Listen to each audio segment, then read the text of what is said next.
Good, y'all. What's good? What's good? What's goody? Can y'all hear me? Hello, are we good yet? I think we good. I think we might be good, y'all. Can y'all hear me? Can y'all hear me? Can y'all hear me? Yeah. Let's get the show started. Let's get the show started. Excuse me. What's good, y'all? What's good, y'all? What's good, y'all? What's great? Thank y'all for tuning in to another episode of Can the Brothers Get a Rap podcast. I'm your host, Ashley Lovechild. I want to thank y'all for tuning and tapping in. Shout out to the chat here, thick and heavy. That sound crazy, but you get what I'm saying. Thank y'all for y'all support. I appreciate it each and every episode.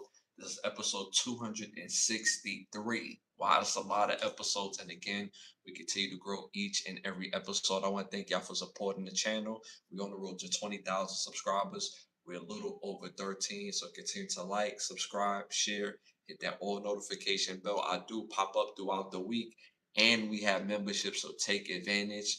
Fire membership. So again, I appreciate y'all for tuning and tapping in. Y'all absolutely amazing. Also, I want to thank the presenting sponsor of this podcast, which is Button Snaps, where you get the finest of movies, shows, documentaries, and original content for your viewing pleasure of $4.99. And again, I'll remind y'all to hit them likes, hit the 100s. It does help with the growth of the show. Shout out to the chat. Shout out to the chat. Major love in the chat. Shout out to Tom in the building. You already know Ashley, chat family, respect. Shout out to King P. Big badge holders. We got badge holders in the building. Y'all, that's what I'm saying. Take advantage of those badges. We got badge holders in the building. Appreciate King P in the building. Shout out to Hazel. Shout out to Ebony in the building. Appreciate you as always. Shout out to Alina in the building. Shout out to Shay in the building. Alina, what she say? Ashley, I watched the Hurricane movie like you recommended last episode. Amazing movie. Denzel had one of his best performances. That's a fact. Fire movie. I'm glad you saw that movie. That's a fire movie. Hurricane is fire. Shout out to Winter. Appreciate Winter, the loyal crew in the building. Shout out to Tremont. I'm not going to say every single person, but again, I appreciate y'all as always each and every episode. Ashley, your New York brother, are you at are you at it again? Maddie B and French Montana, when they gave people a microphone and a platform, you talked about one legend. Now you disrespecting all the legends. Nasty work. Yeah, you know what's crazy? That's gonna be. I'm actually gonna speak on that a little later in the show. That's crazy. Shout out to Tom. That's crazy because I was gonna and it hit to that in particular, so I want to save that. But that whole French Montana thing and Max B thing, it is nasty work. I'm actually going to touch on that, but like it's actually coming up sooner than later in the show. It's actually coming up sooner than later in the show. I want to close up this kitchen. I'm going to be a bit, but I'm going to listen. Appreciate my dog Tom in the building. Yeah, I'm definitely going to be talking about that because we have to address the disrespect to legends in our space, and we can't allow other people to tell us who's important. So when people is actually in the culture and they say things that are idiotic, that's it's just not it's not a great representation of the culture and of the history and what's going on currently. So that's why I can't wait to actually speak on that. That's coming up sooner than later in the show. Shout out to P in the building. You speak on the culture. You speak on the culture. Shout out to P for P Pod in the building. Appreciate you for tapping in. Hit them likes, hit them hundreds. It does help with the growth of the show. Yeah, but I'm definitely gonna be hitting that topic when it comes to our legends in hip hop in all aspects of our culture that's so disrespected and people talk about. I say I'm gonna save it because I'm actually gonna go in and it's actually coming up a little earlier in the show. I'm a 1978 through thorough OG from Tulsa. Shout out to Tulsa. We got Tulsa in the building, man. That's what I'm saying. Tulsa, Oklahoma in the building, man. I love that, man. Shout out to Tulsa. I meant you can't speak on the culture. You can't speak on the culture. Uh, Well, I can't speak on the culture. Me personally, I can't speak on the culture. Or you just saying in general that they can't speak on the culture? Because I don't know what that means. I don't know what that means. If you say I can't speak on the culture, I don't know what that means. You said I'm a 1978 thorough OG from Tulsa. Shout out to Tulsa though, real talk. And shout out to you. Appreciate your support. Appreciate you tapping in, whether you agree or disagree. I love the love and appreciate your support. So, which culture are you speaking on? Rap, rap, or the seaside? I can actually speak on both. Actually, I can actually speak on both, sir. You don't know me at all, so that's not going to blanket statements. If you're here to show love, I'm glad to have you, but please don't speak on things that you don't know about me. I'm not here to clarify myself in the sense of validating who I am to you. Okay, I will reveal what I revealed throughout my show if you do your history on me, but please don't say what I can and can't speak on if you really here to support. You can't speak on, so you just know that. I could speak on whatever I choose to, and there's nothing you could do about it. I don't care who you think you know, or who you think I don't know, who you don't think I am. Ask around before you just, again, check yourself. You're not checking me. Understand that. People be on the internet just be talking. I can speak on whatever culture I want to. So watch your mouth or have a good night. Listen, I'm a grown man. So watch how you talk to me, Mr. 78 OG. Okay? Okay. Shout out to Cash. Quick question. What car do you prefer to race? Porsche, Kimi GT4, or Ford Mustang GT? Well, I can't speak on cars. I've actually drove a Porsche. Can't remember the model though. Never drove a Ford Mustang G. That's a lie. That's a lie. I have driven a Ford Mustang GT, but I would say Porsche. Porsche came in. Porsche came in. What you trying to say, Mister 78? And respect your OGs. Respect me. This is my platform. This is my platform. That's what I'm saying. Respect me and watch your mouth. You don't know me from a can in the wall. If you're here to support, support. If you're not, this is not the pod for that. I don't need to prove something all over on the thing. If you was to see me in person and you wanted to really, eh, you know what I'm saying? Again, I don't have nothing to prove to you, sir. But get your research before you start bumping them, especially when it's in a disrespectful tongue. Understand that.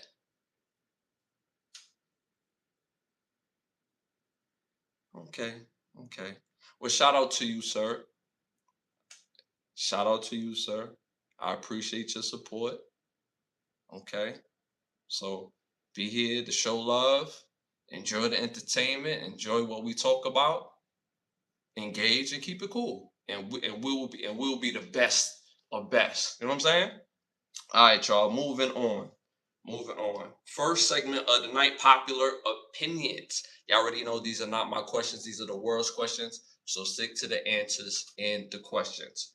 This segment is brought to you by OUV Records. Make sure y'all stay in tune and go to Instagram at OUV Records. Stay in tune to the latest music and merchandise. The label model is create, document, and inspire. So make sure y'all stay tuned. All right, first question of the night, popular opinions. And remember, y'all, do not be an agent of chaos. Do not be a stain. A stain is somebody that try to stand out by being negative. Have the ability to stand out by being positive. Lose that Willie Lynch mindset. Lose that it can only be one mindset. The only op we recognize over here is opportunity. Hate has a location. It's just not here. First question of the night. Biggest NBA, no, whoa, that was a wrong question. I was going to say biggest NBA letdown. That was the last question. New show. All right, who should be the next NBA logo on this list? Who should be the next NBA logo on this list? Number one, Vince Carter. Number two, Kobe Bryant. Number three, Michael Jordan. Number four, Allen Iverson. Again, let me know what y'all think about that in the chat. Again, the question is, who should be the next NBA logo? Number one, Vince Carter. Number two, Kobe Bryant. Number three, Michael Jordan. Number four, who's that? Number four, Allen Iverson. Let me know what y'all think about that in the chat. Let me know. Iverson was the man. Out of all four of these, right? Because who's the current logo is I hate saying the white guy, but y'all know what I'm talking about. Jerry West. I don't mean to, put him as like the white guy, right? Jerry West is the current logo. He's known as the logo. He's the logo of the NBA. I mean, at this point in time, it would not be a bad marketing move. We've had several legends since the 70s, since no, Jerry West played in the 60s, excuse me. Since the 60s, early 70s, I should say, since Jerry West played, more so I should say, it might not be in a bad business to update the logo. We've had several great players in the NBA since then, and we know their silhouette. Now, Michael Jordan to me would be a little tricky because he has his own silhouette. We see it on his Jordans, and they would not be able to double that in the NBA. They would have to use another Michael Jordan silhouette.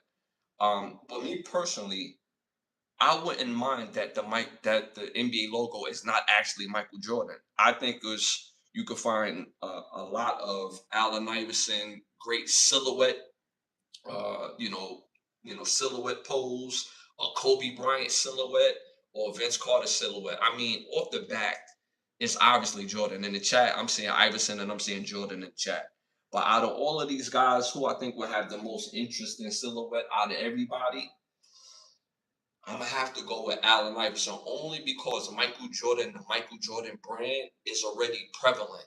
We already know that logo. So for the NBA to actually do a Michael Jordan logo, it can't be the present one that he has now. That's recognizable.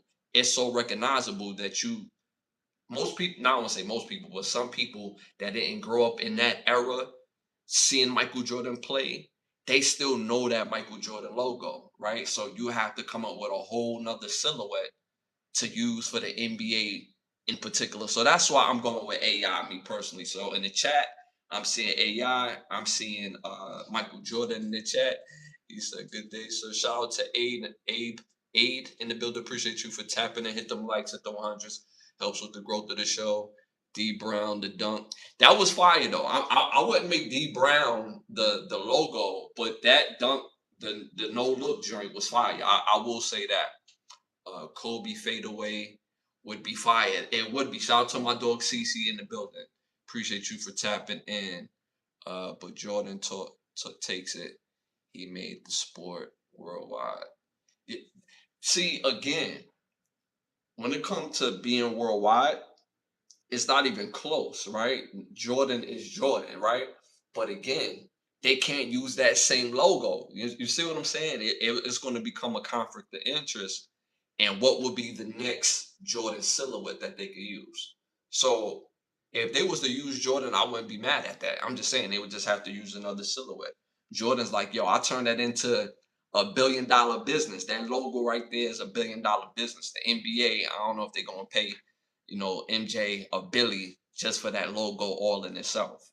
So I'm gonna say AI. I'm gonna go with AI. I wouldn't be mad at Kobe at all. I was saying Kobe should have been the logo like years ago. I wouldn't be mad at that as well either. So in the chat, I'm seeing a mix answers in the chat. Again, I went with Allen Iverson. In the chat, I saw Kobe Bryant, Michael Jordan, and Allen Iverson. Nobody said Vince Carter. Uh, 37,000 people voted on this. 44% went with Kobe, Bean, the Mamba, Bryant. And I'm not mad at that. I think that would be perfect, actually. That would be perfect. I still stand by my answer, but that would be perfect. I said Kobe years ago. And but I love that. I love that. And it's so interesting Kobe has become so beloved since he passed away. I remember when he was a player, people just wasn't jacking Kobe's energy. They didn't want to give him his props. But the beautiful thing about Kobe is that he just kept his head down, kept working, kept on that Mamba mentality, and it was a whole era that appreciated what Kobe did. And unfortunately, when he passed away, you see all the outpour and the love that he deserved. Like Kobe was Kobe. Like, you know what I'm saying? So I wouldn't be mad at that at all. I love that idea as well too. So I'm not mad at that. 44% again. What Kobe should be the next logo of the NBA. Over 37,000 people voted. So I'm not mad at that at all. All right, so moving on to our next popular opinion question. Cheapest city to live in on this list. Cheapest city to live in on this list. Number one, Fort Wayne, Indiana. Number two, Des Moines, Iowa. Number three, Pittsburgh, Pennsylvania. Number four, Oklahoma City, Oklahoma. Let me know what y'all think about that in the chat. Again, let me know what y'all think about that in the chat. Again, cheapest city to live in on this list. Number one, Fort Wayne, Indiana. Number two, Des Moines, Idaho. I hope I'm saying that right. Number three, Pittsburgh, PA. And number four, Oklahoma City, Oklahoma. Let me know what y'all think about that in the chat. Again, let me know what y'all think about that in the chat. Shout out to uh, Horsa in the building. Appreciate you for tapping in. Shout out to Kamal in the building. Appreciate you for tapping in. Appreciate you for tapping. Hit them likes, hit the 100s. It does help with the growth of the show. I'm saying Oklahoma is a real struggle. She said Oklahoma is a real struggle. CC probably Oklahoma, but maybe Indiana too. From the research that I seen, y'all know I do a lot of research and stuff like that. So the research that I seen, I'm gonna give you my answer prior to. So prior to, I would have said, because I know the least about this place, is Des Moines, Illinois. That's what I would have said out of all these places. Definitely Des Moines. Des Moines. I said Illinois, Des Moines, Iowa. I definitely would have said that. Nothing goes on in Iowa, right? Just besides the two Iowa colleges and or universities, and this is pretty much like a party state, right? So I would have said that. Me personally, I would have said that. So I'm gonna go with that. I'm gonna stay with that answer. In the chat, I'm seeing y'all went with Oklahoma for real. Y'all went with Oklahoma for real. Shout out to y'all. Hit them likes, hit the 100s. It does help with the growth of the show. So in the chat, y'all went with Oklahoma. I'm going with Des Moines, Idaho. 10,000 people voted on this. 38% went with the consensus. And this is the actual number one. Pittsburgh, PA. Pittsburgh. Did I say that right? Pittsburgh, Philadelphia. Not Pittsburgh, Philadelphia. Pittsburgh, PA, y'all. Why it says that? Pittsburgh, Pennsylvania. Yeah, like it says something else. Pittsburgh, Pennsylvania. That's the actual number one at 38%. Again, 10,000 people voted on that. That's the actual cheapest city to live in on this list. One of the cheapest cities to live in the whole US of A. So, and I'm actually kind of surprised on it because it's Pittsburgh or it's Pennsylvania. Pittsburgh, Pennsylvania has normally to be a bit more cheaper than New York City. It's not too far from New York City, about a hot 3-4 hour drive. So you would think that Pennsylvania would be cheaper, but not cheap like that to where it's the cheapest city to live in. So I'm actually kind of surprised. So it's actually number one. I'm heading there. And you know what should have gave it away? Last year they brought out that the police officers or their policing system, if you commit a crime in Pittsburgh, Pennsylvania, after a certain time, then you just committed that crime. And they're going to look at the tape. If they got tape, they're coming to get you. If there ain't no tape, hey, it is what it is. I kid you not. If y'all look that up, Pittsburgh, Pennsylvania is having a problem with their policing, whether they don't have enough hired or enough money allocated to the policing in Pittsburgh. So that should have gave it away when I found out about that last year. But for some reason, I thought Des Moines, Iowa would be, you know, a little cheaper than that. So I found that quite interesting. Shout out to Ebony, Oklahoma is a real struggle. 1 bedroom for 650 a month. Wow, that's crazy. That sounds like 2016 prices. That sounds crazy. But yeah, again, I'm not surprised that at all. Any of these cities, if you really want to make your money, most people think that the biggest come up is the places where you make the most money. No, it's the places where you save the most money. I tell people all the time, I'm born and raised in Brooklyn, New York. I've lived in Florida for some time now, right? And in the past, past 10 years, right? But I've lived in Brooklyn all my life outside of that, right? Would you rather make 70,000 in whatever other state that you live in and be able to save 25,000, or would you rather live in New York, California and make 120,000 and be only to say and only save 5 grand? I tell my cousins that all the time. They were like, "Oh, nah," but why I say when I used to live in New York, damn man, I wanna move up to New York. I wanna move up there. No, you don't. No, you don't. It's funky.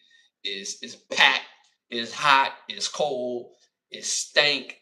It's rats. You don't want to live up here, man. You don't want to live up here. No, but y'all make all the money. At the same time, making the money and saving money is two different things. What's the purpose of making the money if you can't save the money? You see what I'm saying? When I lived in New York, mind you, I ain't gonna say how much, but it was good, right? But when you move to other places, you save way more money. And what do that do? You get more experiences. You actually get to go on vacation.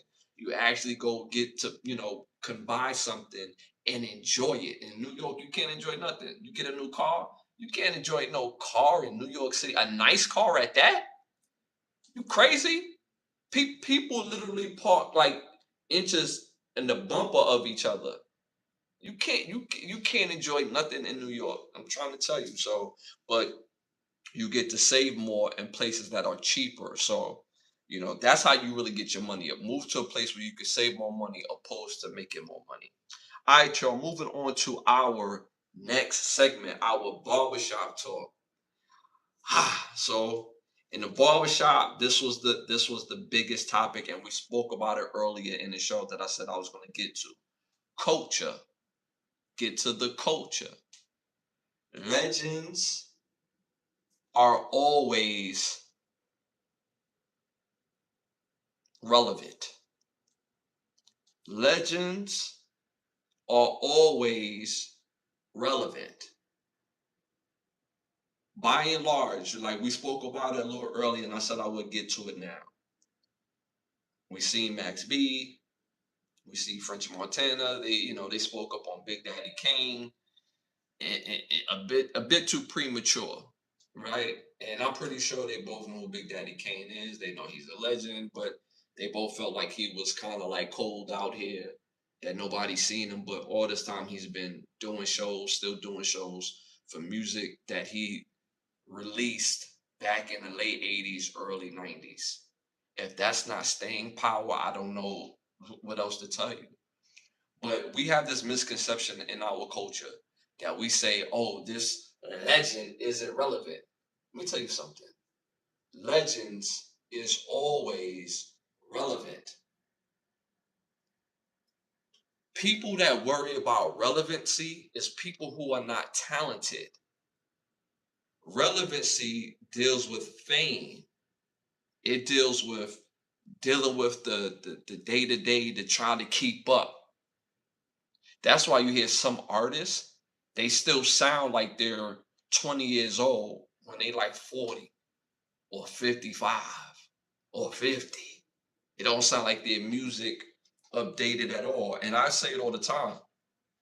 The older the artists get, the more important that artist is, in my opinion, because he has life experiences that he can expound on in the music, that people could just gain that type of energy and gain that type of knowledge. When you do things as a teenager, you live as a teenager, you have teenage experiences.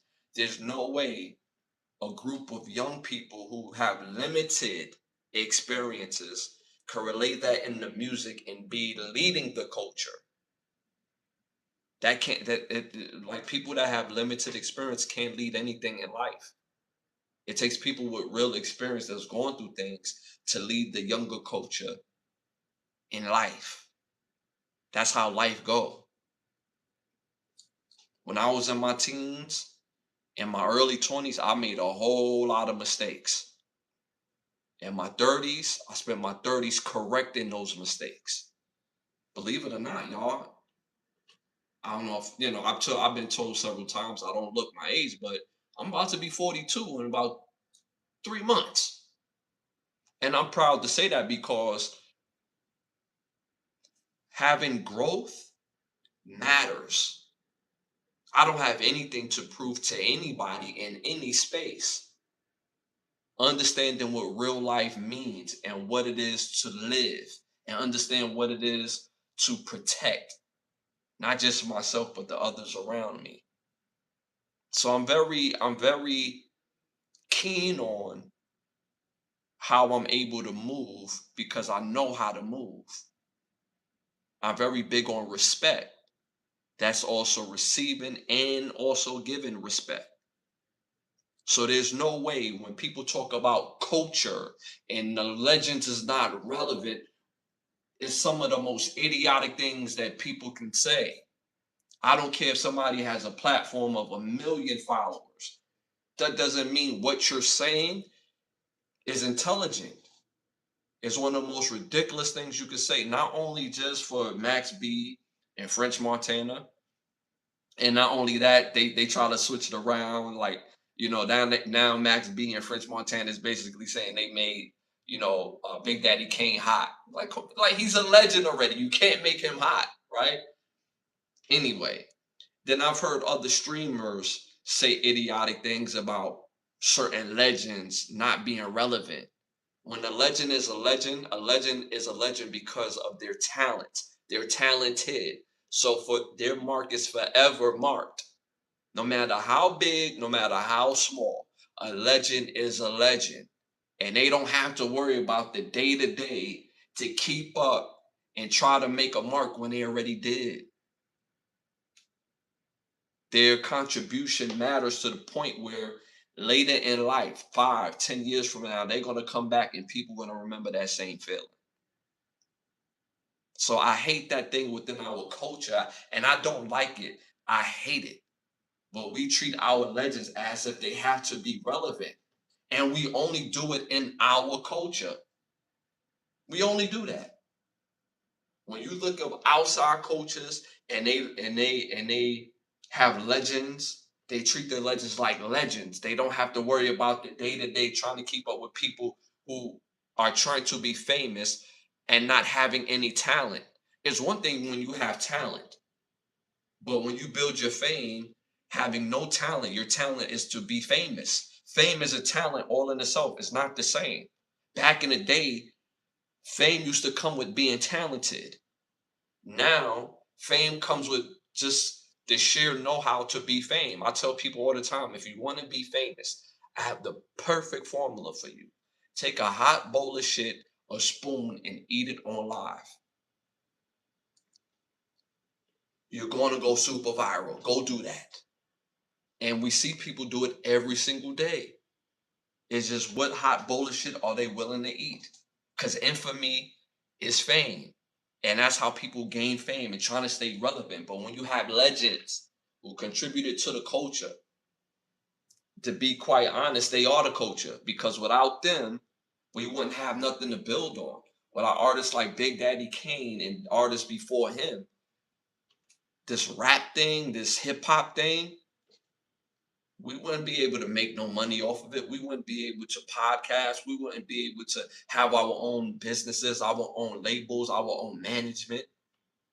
So this type of idiotic understanding that legends have to be relevant. They legends, dude, and we only do it in our culture.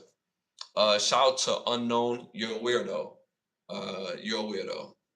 Shout out to around the world.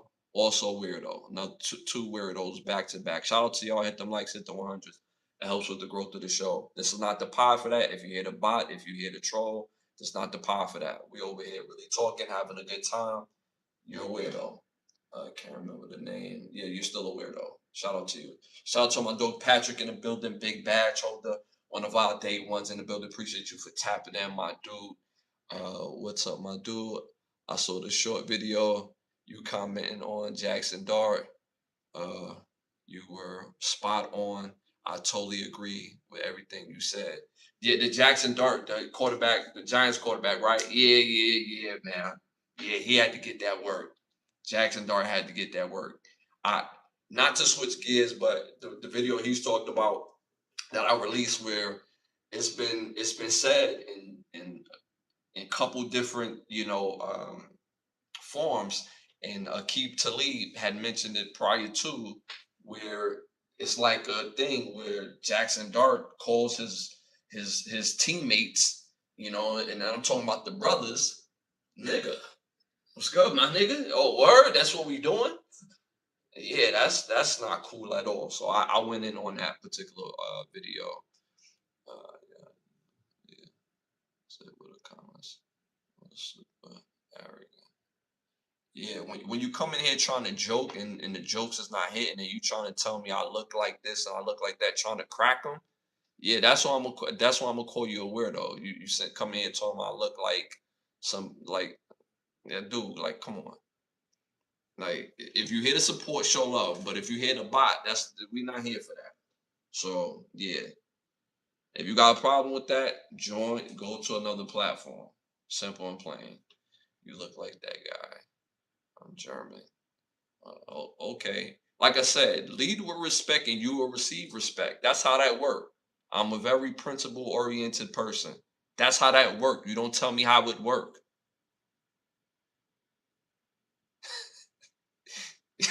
Yo, some of y'all got a lot to learn about respect. All right, y'all, moving on to our next segment, our must see segment. Yeah, I'm gonna give y'all some fire movies to tap into. Oh, let me finish my last point with what I was talking about with legends and relevancy. I just think it's a crime that we hold our artists to like these unfair rules and hip hop where they have to do this and do that to be relevant when they're legends already. They're on tour, they're doing shows, they stay active. And then only in our culture we get an age limit to what we could contribute to the culture. When there was never an age limit to start off, because this is basically a new culture. It only been around since I would say the early 80s, and started being embraced in the mid to late 80s. So I mean, at the end of the day, when we see artists and rappers who are 40, 50 years old, and he said, yeah, he's too old to make an album. How is that so? He has experience that he could put in music form, and if they still sharp, they still have great music. And you got some people still touring, still doing shows like Big Daddy Kane. It's a lot to learn from. Stage presence, style. He's still sharp on them bars. But when we think of the outside culture, they could be in rock and roll at 70, 80, 70 years old. 70 years old. The costume barely fits on their body and still performing that same music that they dropped back in the old days. And it's cool. But hip hop, nah, it's not cool. Come on. The church didn't fix it, so maybe the Muslims will. Shout out to Robert in the building. Appreciate you for tapping and hit them likes, hit the 100s. And helps with the growth of the show. Shout out to Around. I'm not trying to offend. Maybe I don't understand so well. Okay. Okay, respect to that. I can respect that. Shout out to around. Maybe okay, I can respect that. I can respect that. I can respect that. All right, so moving on to our next segment, our must see segment. You know, I'm gonna give y'all three fire must see movies, three Eddie Murphys to these three fire movies to tap into. We have Eddie Murphy awards because Eddie Murphy to me is the standard of acting. Period. There's not a top tier actor that we have today that did not come through because of Eddie Murphy. There's not one. Can't name one. Can't name one. Except for Morgan Freeman. I mean, Morgan Freeman. Morgan Freeman has been Morgan Freeman since I was, you know what I'm saying? But other than that, Eddie Murphy is the guy, so that's why I call it the Eddie Murphy Award. So my first Eddie Murphy Award goes to this must-see movie that came out in 1995, directed by Todd Soldans. This movie cast Heather, hope I'm saying the name right, Matazzaro, Brandon Saxton III, Matthew Fober, Victoria Davis, and Dora Kalini. This movie is called Welcome to the Dollhouse. Must see movie about a young girl basically coming of age. She's in junior high school. And I don't want to ruin the movie for y'all, so make sure y'all tap in to see Welcome to the Dollhouse. Second Eddie Murphy Award goes to a movie that came out in 2009. This movie is directed by Roland Richmond. This movie stars John Cusack. I hope I'm saying this right. Chitikwa Chichikwa Okafor, Woody Harrelson, Daddy Newton, uh, Morgan Lely, Danny Glover, and Amanda Peet. This movie is called 2012. Fire must see movie. Basically about the ocean. Well, the poles shift, meaning the North Pole and the South Pole in the movie, and you have to see the rest. I won't ruin it for you. So again, make sure you tap in to see the movie 2012. And my third final must-see movie came out in 1994, directed by Louis Loso. This movie stars Sylvester Stallone, Sharon Stone, Eric Roberts, James Woods, and Monty Villain. This movie is called The Specialist. Fire must see movie about a man who has a special set of skills, and you have to see the rest of the movie. It's a fire must see movie. So again, my three Eddie Murphy award goes to The Dollhouse, 2012, and The Specialist. Make sure y'all tap in to see those three fire movies. Shout out to Ebony. Welcome to the Dollhouse is a classic movie. Another fire one. Shout out to Patrick. I got a good MMA movie for you to watch called Beast. Russell Crowe is in it, and it was released this year. Yeah, I definitely didn't see that. I would tap into that. I'm a big fan of Russell Crowe. I'm a big fan of Russell Crowe. I like his movies. I'll definitely tap into that. Definitely tap into that. Thank you for that for that suggestion. I'm actually gonna write that down. All right, y'all been amazing, man. Moving on to our next segment, our must hear. You know, I'm gonna give y'all some fire music to tap into.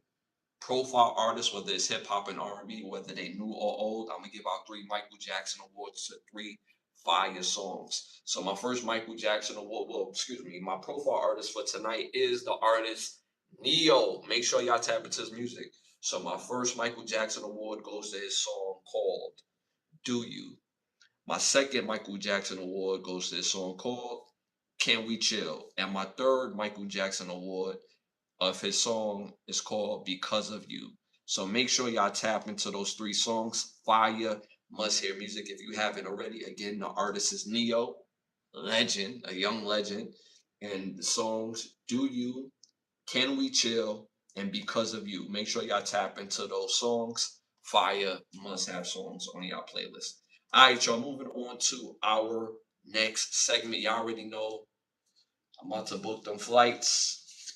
We heading out there.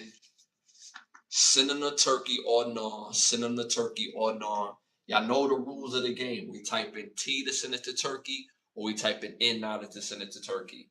Now, for some of you, if it's your first time tuning in, tapping in, when people do or say something crazy, we either send it to Turkey or not. Some people get a pass, some people don't. So let me know what y'all think. All right, first one other night, a Bronx grandmother, or her name is Australia Gonzalez. She's facing 30 years in jail for renting her NYCHA apartment. She rented it out while she lives in Miami, while she lived in Florida. Again, let me know what y'all think about that in the chat. Again, a Bronx mother, again, her name is Australia Gonzalez, is now facing 30 years in jail for renting her NYCHA apartment, aka the project. So those who don't know, that's what NYCHA mean in New York City, y'all. So she renting out her project apartment in the Bronx while she lived in Miami. So let me know what y'all think about that in the chat. Are we sending her to Turkey? Type in T to send it to Turkey. Are we not typing in? Let me know what y'all think about that in the chat. Uh Shout out to Patrick. Shout out to Ebony. Great music right here. Neo is the man. He has 4 girlfriends that live with him. Yeah, I'm telling you, like it looked like a good time all the time, but having that many women around you all the time, it can get exhausting, dog. Like I'm just gonna be honest, not just from the physical standpoint, but from the mental standpoint. Some days you just gotta completely tap out. That's a whole lot of upkeep, and I'm not talking about sex. You know what I'm saying? The sex part is probably the easiest part, right? Because it's 4 different flavors, and you do your thing. But at the same time, when you talk about mental capacity, just dealing having a whole bunch of women with you all the time, dog, it get kind of exhausting, bro. It get kind of exhausting. I already know what type of time that is. Shout out to Pete. I made some calls about you. You're not stamped. Yeah, sir, you born in 1978. You can't tell me nothing about me being stamped or what I'm not stamped. So it's nothing you could do about it. Period. I am who I am. If you don't believe me, I would love for you to find out for yourself in person. That's not a threat. That's just what it is. Lead with respect and you will receive respect. But if you treat me disrespectfully, sir, I'm not going to be a happy camper. So don't tell me what my credentials is. You can't stamp me, you can't do nothing. Dude being a whole weirdo. Another grown man trying to tell another grown man who he is. You can't tell me who I am. Weirdo. Calls. Man, please. Yo. Anyway, always sending this lady to Turkey or not. Again, Bronx grandmother, Australia Gonzalez facing 30 years in jail for renting out her NYCHA apartment while she was living in New York City. Again, let me know what y'all think about that in the chat. Who calls themselves, bro? Like he's irrelevant. He's irrelevant. He's irrelevant. What's up, my guy? We got Ike Love in the building. What's popping? What's good? My dog Ike Love in the building. Again, hit them likes, hit the 100s. It does help with the growth of the show. And I appreciate y'all for tuning and tapping in. We're on the road to 20,000 subscribers. We're a little over 13. So continue to show that love and gain and give that real insight to the pod instead of being an idiot. But shout out to my dog Ike Love, man. Appreciate you tapping in. All right, y'all. So again, are we sending this to Turkey or no? Are we sending this to Turkey or no? Again, let me know what y'all think about that in the chat. Uh, Me personally, I gotta send this to Turkey.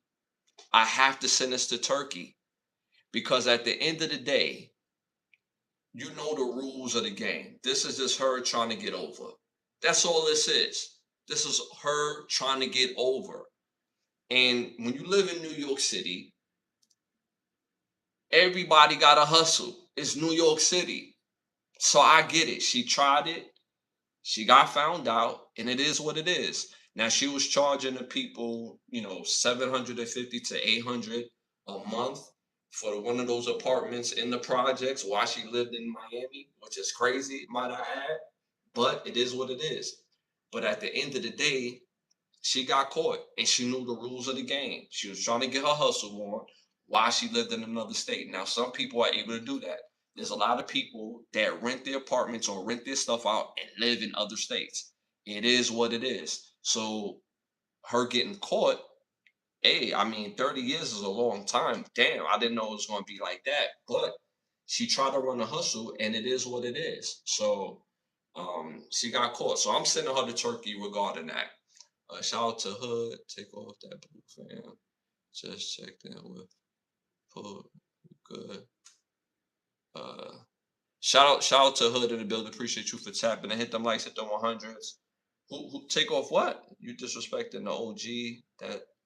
That don't be that won't be a good look. Yeah, no, that won't be a good look for y'all talking crazy. Like you can't tell me what I can and can't say. Weirdo. Who you think you are?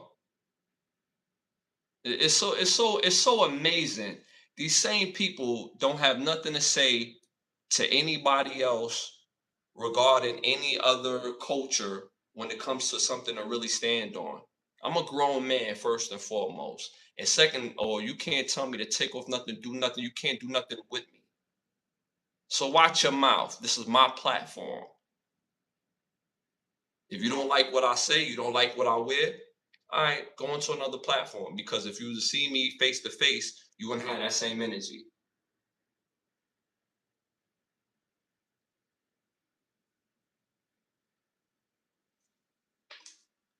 Trolls would get trolls would get slapped in real life in the street. You in Brooklyn now? All of a sudden, you in Brooklyn, right? Come on, and you heard me say I'm not in New York right now. You heard me say that, weirdo. Dude, you're not doing nothing, so stop. Like I'm about to block you altogether. So just stop, cause you're a weirdo. You on my dick right now.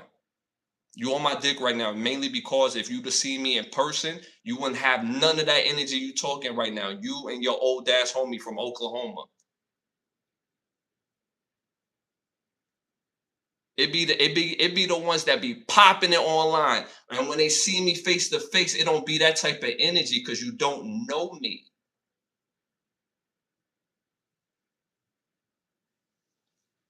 Anyway. But I'm sending this lady to Turkey. Shout out to Ebony. She said that people are that in the NYCHA, she said people in NYCHA been waiting 10 years, sleeping in shelter while she's sunbathing in Florida on our dime, shaking my head. Yeah, I mean that's very true. That's very true. There is a waiting list for NYCHA, and it's actually a positive thing when people are able to get into them homes. So when people is pulling moves like this at the end of the day and they get caught, I really can't give them too much special, you see what I'm saying? Too much special privileges. Like it is what it is. She got caught. She tried to get away with something that she knew damn well if she would have got caught, there's consequences to pay. I'm pretty sure she didn't think it would be 30 years worth. You see what I'm saying? So I can't. I have to send her to Turkey. She's definitely going to Turkey for sure. For sure. Yeah. Yeah. Yeah. I feel you. It's just a weirdo. Go play somewhere. Go play. These are kids playing. Like now I know these are kids playing. I'm from shout out to Ike Love. I'm from Cali. What does stand mean? Bro, you see what I'm saying? Like these are kids playing. Like these are kids playing. Like these are kids playing. I'm just like going to ignore him from here on out. Like I can actually just block him, but he's a kid playing. This is how I know this is a kid playing because no grown man. You see what I'm saying? Like especially with no type of they don't know. You see what I'm saying? Like so these are kids playing. These are kids playing. All right, y'all. Again, I had to send this lady to Turkey. She should go to Turkey. Shout out to Ebony. Meanwhile, working class New Yorkers are working 3 jobs just to pay actual rent. Shout out to Ike Love, my fault for keeping it going. Nah. Ike, bro, you good. You one of our day ones. You good. You good. You good. But you get the point that I'm making, right? You know what I'm saying? Like this kid's playing, man. Like in real life, it wouldn't be that at all. It wouldn't be that at all. So shout out to my dog Ike Love, because again, last time I was in Cali, again, that's what I'm saying. It's like, yo, when you know, man. Like, I don't gotta prove nothing, man. Shout out to my dog Ike Love, man. Shout out to my dog Ike Love, man. Uh, Section 8 is meant to prevent homelessness and not to build a real for thousands. Like, yeah, facts, facts, facts. Section 8 is meant to prevent homelessness and not build a real estate portfolio from 1,000 miles away. That's a fact. Again, people do, to be honest with you, people do it all over the world, right? They live in one state. Again, if you really want to get rich, you save money by living in the cheaper states. That's how you get rich, right? And you get rich that way. So that way you own things in places like New York, California, people that's willing to pay high rent, and you live somewhere cheap. That's what she was trying to do, but you can't do that with a 9 apartment. That's not something you own. If she would have owned it, then this wouldn't even be a story. But the fact that it's a project, like it's a project, like she basically sublet the project apartment and lives in Miami. Can't do that at all. So again, she got caught, and it is what it is. All right, so moving on to our next Senator Turkey or nah. New York City, excuse me, the New York Knicks ticket prices for the NBA Finals have been set at bare minimum to get a nosebleed section ticket. They start at $595. Again, let me know what y'all think about that in the chat. Are we sending the New York Knicks to Turkey or not for making those tickets that high? Again, let me know what y'all think about that in the chat. Again, let me know what y'all think about that in the chat. Again, the New York Knicks have set the tickets for the NBA Finals. Well, obviously, Game 3 and Game 4. That the tickets at the very tip top starts at $595. Again, let me know what y'all think about that in the chat. Are we sending that to Turkey or non? I'm getting called about you. Shout out to Nola, baby, in the building. Hit them likes, hit the 100. Just know that. Hit them likes, hit the 100. Appreciate you for tapping in. I'm getting called about you. Okay. Shout out to you. Shout out to you. Hit them likes, hit the 100s, bro. Those are prices that actually those prices are actually cheap compared to the World Cup games. Really, damn near $600 for a nosebleed section ticket. That's crazy. That's crazy. So in the World Cup, you mean to tell me them tickets is even more expensive for like the bare basic like prices? Like, you know what I mean? Like that's crazy. That's crazy. I have to send it to Turkey mainly because what like the people that could really afford those Nick tickets, like let's keep it real. Are they really diehard Nick fans? Are they? Like keeping up with the Joneses and keeping up with the fact that they could pay for the ticket. That's all for the good night. Like they having themselves a good night. You see what I'm saying? They entertaining themselves. They not really, they not really people who actually follow the game. Is like, you know what I mean? Like, so to me, that does something to the average fan, the average Knick fan, in my opinion. And Knick fans who are 40 and over in New York City love the Knicks, love the Knicks, love the Knicks. So what to do for them? Like, so that's quite interesting. Uh, World Cup Finals tickets going for 32K. $5.99 for $5.99 for the worst seats and nosebleeds is insane. World Series Yankees tickets are going for 1,600. That is crazy. That is crazy. That is crazy. The most I've ever spent on tickets, I will say this, the most I've spent on tickets was probably, I would say, $1,200, and that was for two tickets. That wasn't for one. That was for two tickets, and it was like the 50-yard line.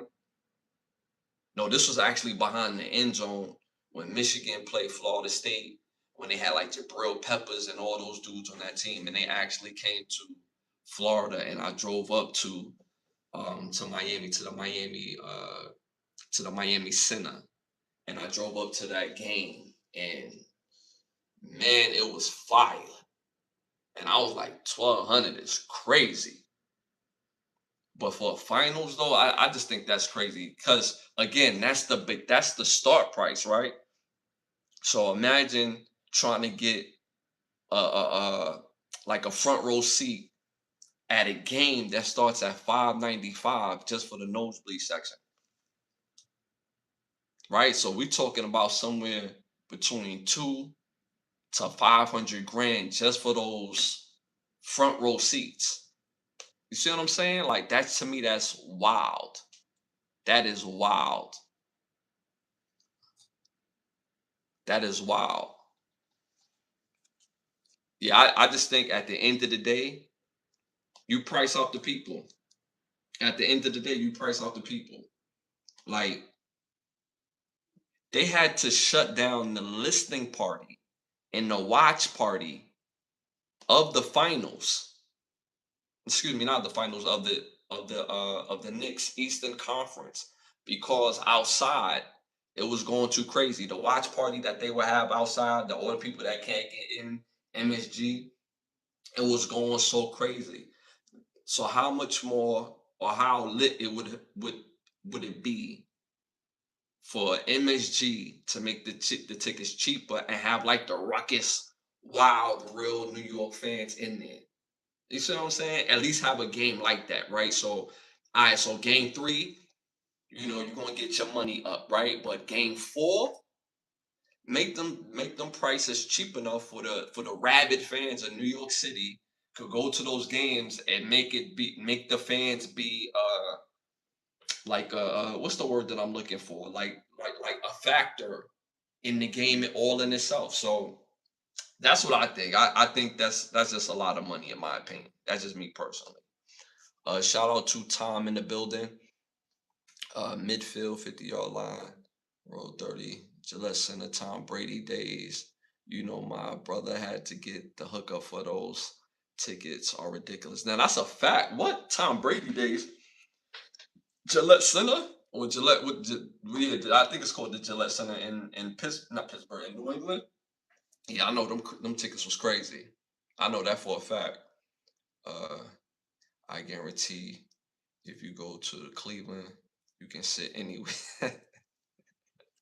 You can sit anywhere for cheap, but now that Deion Sanders' is there, you're going to have to pay a little money now. I ain't gonna lie to you. It depends if he's starting or not. I think them prices go up when Shador is starting. When he's starting, them prices go up. Normally, them games would have been like a cool little $50. Have a good time. Now, if he's starting, them tickets like 250. So I wouldn't be surprised about that at all. Shout out to Ebony. Regular working class fans are officially banned from MSG. Yeah, to me, I just think that's too much. Like in New York, again, that's a lot of money. Like most New Yorkers don't have disposable income like that. Like I'm keeping it book. You have people that make a lot of money, but you got people that live a lifestyle. And whether you live in a NYCHA, whether you live in a regular apartment or a house, that rent adds up. Not to mention the cost of living is high, mainly because of the little BS that they do around the city that make it high. You can't even get regular parking in New York City. You spending like $40 just for parking to avoid paying anywhere from 60 to 120 $20 if they give you a violation. So I agree with that. Patrick Ebony, you are right. Ashley, I have a friend of mine that live in Cleveland. Is we could go to a Cleveland Browns game. I said, why would I do that? That's like me going to a Utah Jazz basketball. Yo, but I ain't gonna front. Like after this draft, the Jazz gonna be kind of popping though if they get who I think they're gonna get. But I get the point that you make. It's like yo, why would I want to go to a Utah Jazz game? Cleveland, it ain't nothing to see with the Cleveland Browns if Shador is not playing. I just got to be honest with you. Like Miles Garrett is one of the best players in the league, if not the best player in the league. And still, yo, it should go playing like, and that's all due respect because he's a young legend playing in the game. He's dominant. He's an amazing player, great player, but he doesn't move the needle as far as sales. Like we just said, as great as a player that Miles Garrett is, he's a defensive pass rusher. He's not a quarterback. You see what I'm saying? Quarterbacks, they move the needle. And that's no disrespect to Miles Garrett because he's a great player. He moves the needle most importantly on the field. But when we're talking about, ticket prices and things like that, people want to see Shador. So that's a fact. I prefer watching the games at a nice bar with the good food and drinks, but better experience. I think it depends which bar that you go to. If you go to a popping bar, they got nice looking women, the food is popping, the energy is popping, then for sure. For sure. But it also depends like the games that you go to, where you sit as well. One thing that I do appreciate about the bar opposed to going to the game is actually going through the rigmarole of going to the game, finding parking, getting parking, have to walk like, the long walk from the parking all the way inside the game and all this, that, and the third, and leaving. Like leaving is like serious. It's really serious leaving, for sure, for sure. Uh, Ashley, I wouldn't even know what to do with the city of Cleveland. I wouldn't know what to do in the city of Cleveland. It ain't like we're going to a New York game. Okay, best things to do in New York, Portland, Utah, and I don't eat much. Listen, me personally, like I've done everything that could be done in New York City. So for me, it ain't no big thing for me, right? Pause, right? Um, Portland, I ain't never been to Portland, but I ain't never heard that people travel all the way to Portland, to do what the Portlanders do. You know what I'm saying? I ain't never heard nobody going to Utah to do what the people from Utah do. You know what I'm saying? So uh, different cities have different markets. So if you don't have a star player, must see player, then the ticket sales is not going to be great. But the fact that the Knicks have made these tickets so high, they made it so high. I just think it robs the rabid fan, the rabid New Yorker fan, the New York Knickerbocker fan that's been waiting to see the New York Knicks play for the finals since 1973. You have people that have been a fan of the Knicks and never seen them win the finals. And these are rabid fans. If you have rabid fans in your arena, it makes it difficult for the opponent because you made the fans an actual factor in the game, right? So that's where I'm at with that. That's why I feel like those prices are a bit too high.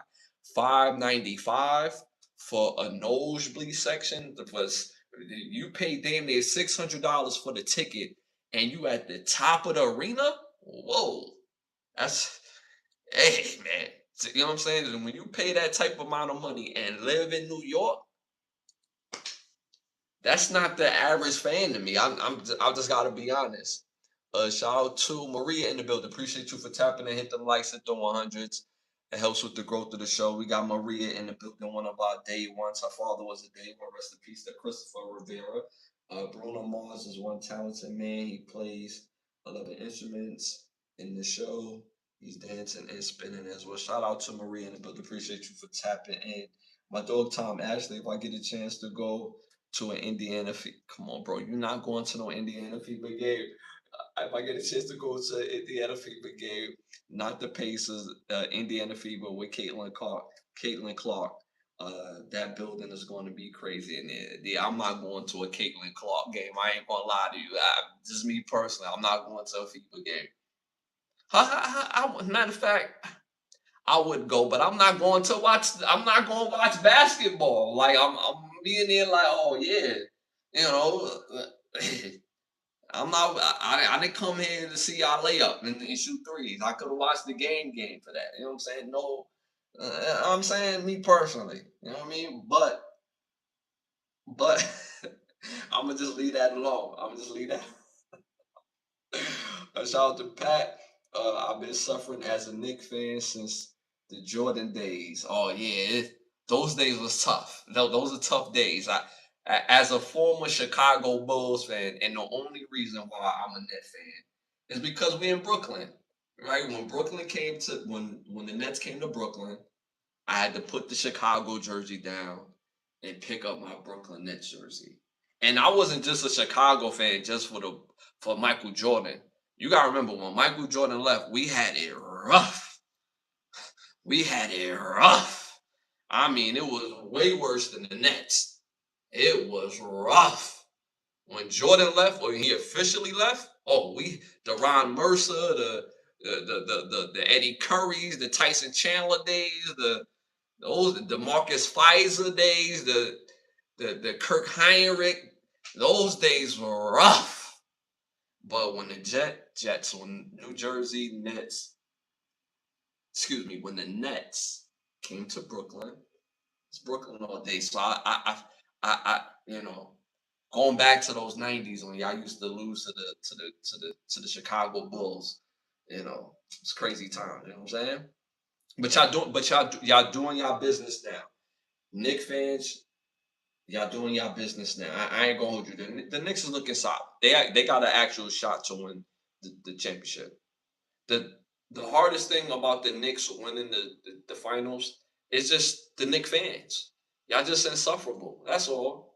When I meet cool Knicks fans, it'd be cool. But Knicks fans, y'all are insufferable, bro. You know what I'm saying? You know that. You know that. You know what I'm so I'm glad, honestly, that the Knicks is doing their thing because the NBA is better when the Knicks is good. I honestly believe that. So that lets you know I'm not a hater, even as a Brooklyn Net fan.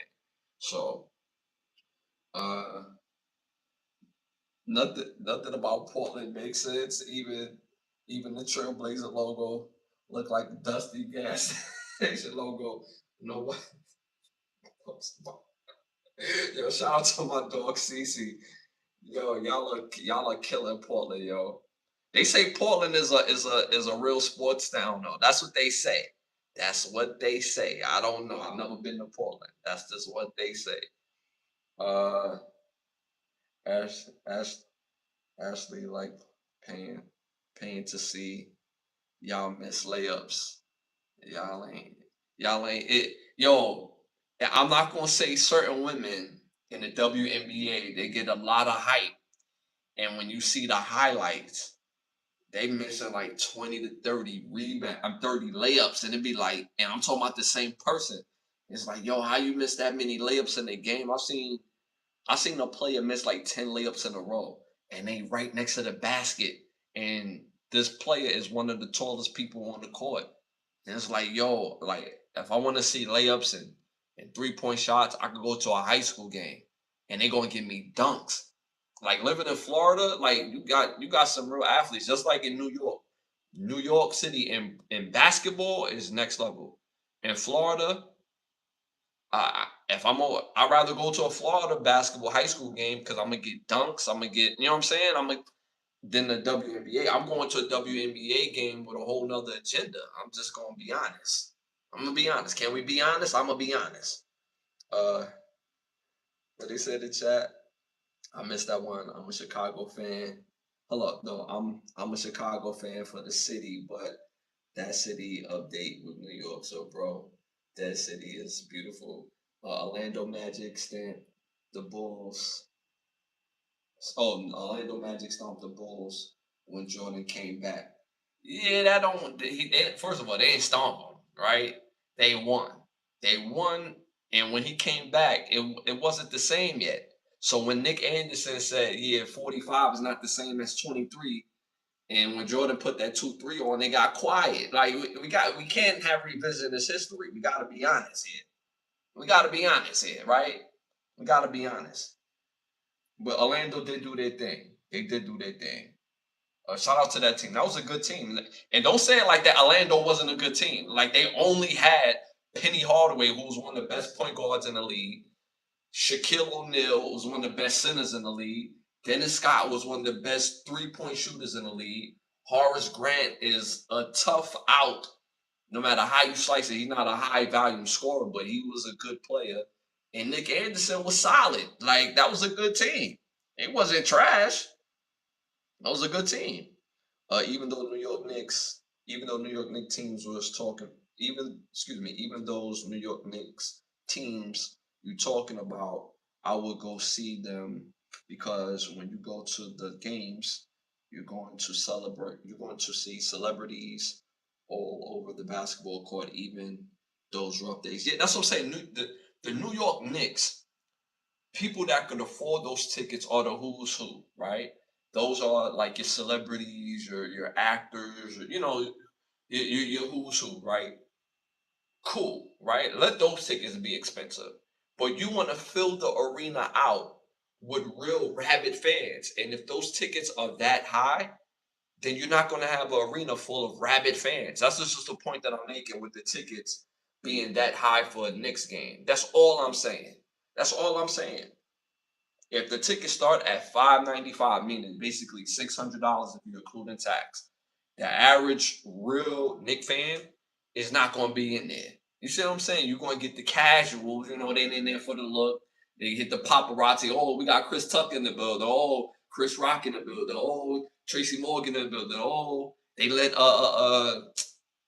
what's the director name? Spike Lee back in the building. You know what I'm saying? Like it's the who's who, right? But people that go pay those tickets are not real rabid New York Knicks fans.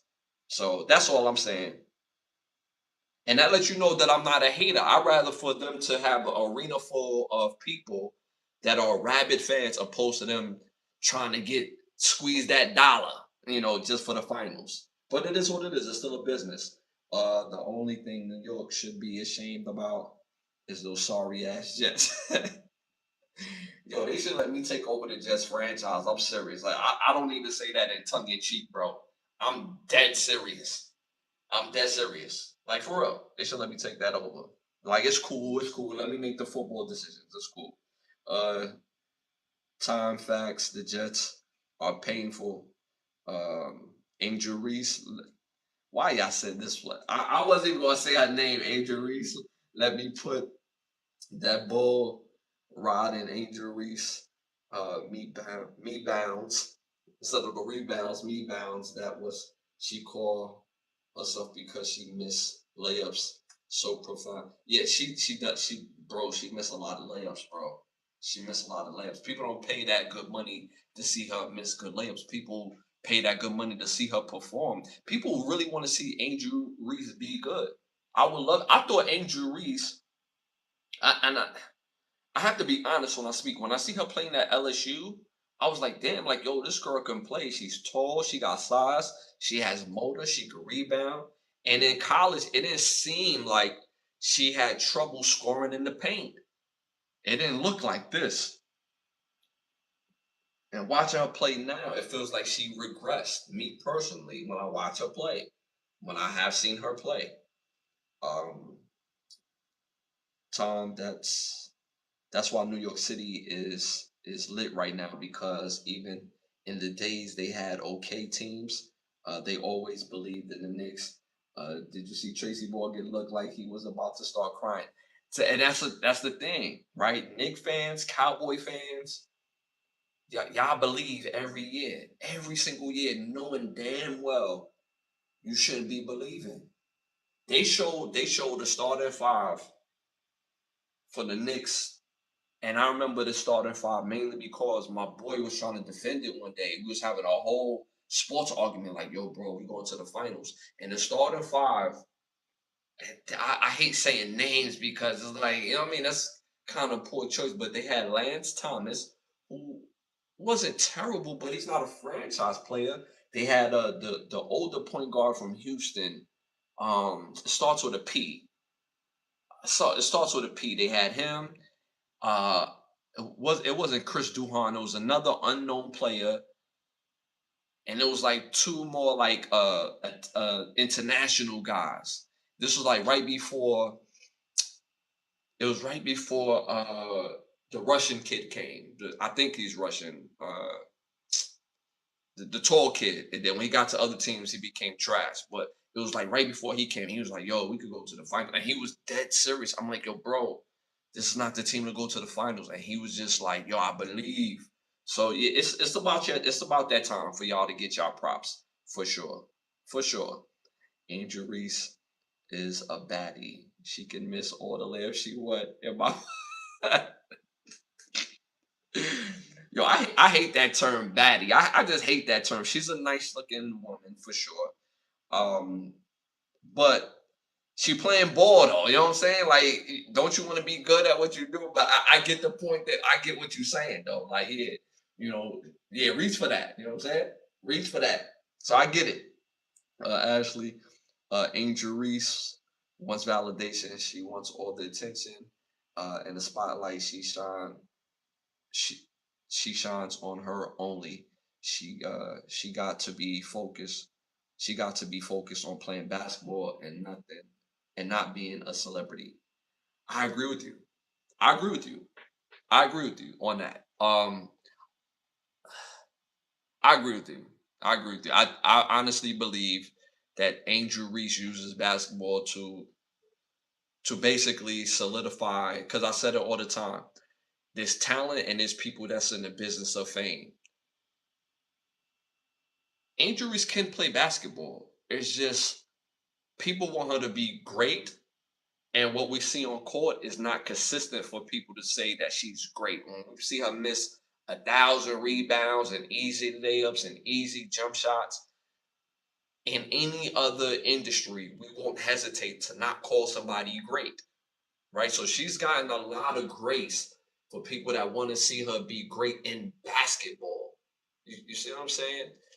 But she definitely solidified herself as a celebrity for sure. For sure. Absolutely. Absolutely. She has talent, but it's very hard to watch her play basketball if I'm just watching basketball. Just being honest. If she wasn't a nice looking woman, I don't think she would get the support that she get. Like, I'm gonna just be honest with you. And even outside of off the court, the support is like so for Angel Reese because she had like an event with Barbie or something like that, and ain't nobody show up to that. Like, and that's the thing about culture, right? It's like either we're gonna support somebody or they not. If we're gonna support her, pull up to her events, buy her products, do all of that. Go to the games to really support her. If you're not gonna support her, don't support her. But but we've given her a lot of grace because the culture wants her to be great. She hasn't been consistent on being great on the court by itself, and people still like want to see her be great and still regard her as being great. I don't think that's fair to the actual players who are great in that league and who show it. But again, there's a difference between being great at what you do and being a celebrity because there's girls that can play in the WNBA that most people don't even know their name. If you look up their stats, they average like 20 points a game, 22 points a game, be killing chicks, and most people won't know their name because they're not physically appealing on the eye. So like we just got to be honest in this space. You know what I mean? So um yeah, she's not. Yeah, shout out to Cap in the building. She's not great. Yeah, she's not great. Yeah, again, I just got to be honest. You know what I'm saying? Like we have to be honest about these conversations. Um, People do not like Caitlin Clark because she was supposed to make the league big and better, and so everybody can make money. Uh, yeah, I agree with that. Kate, I don't think Caitlyn. All right, so Caitlin Clark moves the needle because she's white and that she can play. It's just that simple. She's white and she could play. Is she the best player in the league? No. But people come to see her play. She can play. Caitlin Clark brand is basketball. She's not the best player in the league. She's not. But she can play. And because she's white, she moves the needle. Like when are we going to be honest? When certain players are represented and a player is good, people show up and show out. We seen it in the NBA, right? Let's go back to the Knicks, baby. Carmelo was hurt. Stoudemire nagging injury. They got a guy on their team they're about to cut. They're like, yeah, he's been killing in the G League. Let's bring him up. We need a point guard for this couple games. Sleeping on his brother couch. Inserts Jeremy Lin. And what happens to New York when he busts his ass in New York City? It turns into what? Linsanity. Asian guy can play, not the best player in the league, but because he was playing well, what did it do? It moved the needle. Same thing with Yao Ming. It moved the needle. So when people are represented in the league, people show up and show out. So Caitlin Clark can play. Um, but I think they mishandled that whole Caitlin Clark thing among some of the players. Um, Shout out to Kat. Basically, she's a glorified backstop for rebounds. She, I would say, me personally, if I was to describe uh Angel Reese's game, I would describe her as a defender rebounder. She could defend and she could rebound. I would do that. And she's athletic. She could run. She got speed on her for her size. She is athletic. The thing that she doesn't do well is offense. She tries very hard. She has motor. She has motor. She has quickness. She has foot. She got a little footwork. Her footwork could be cleaner, but she can play defense and she could rebound. But her offensive game is insufferable. I'm not gonna lie, it's hard to watch. But she can play, so I would describe her as a defender rebounder. But y'all cutting her ass though. That's. But she can play. She's just not good offensively. So let me clarify that. Plus, she got a bad attitude. Yeah. I- See, now if I say it, I'm wrong, right? So, you know what I mean? If I say it, I'm wrong. But we gotta be honest, right? I'm gonna be totally honest with you. With some lesbian led and they want everybody to get shine. They don't want to be put on just by one person. Yeah, I mean, at the end of the day, like in all sports, we understand who moves the needle, right? So in the NFL and the NBA, right?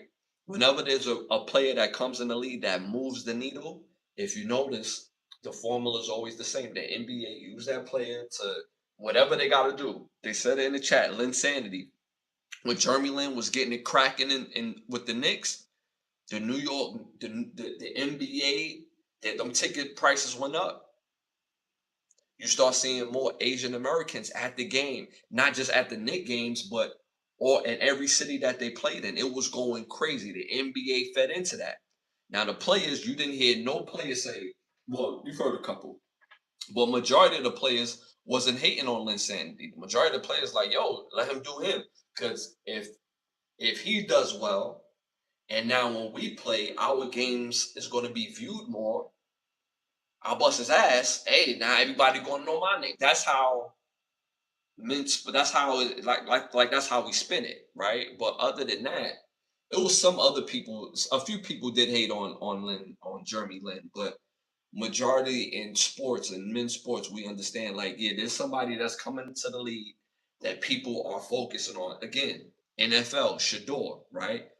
Shador has the ability and the capability to be a really good NFL quarterback. I honestly believe that. I honestly believe he's going to be a franchise quarterback somewhere, if not in Cleveland. I think he can be the franchise quarterback in Cleveland if they give him the keys, right? But players understand he moves the needle. It's my job to still do my job.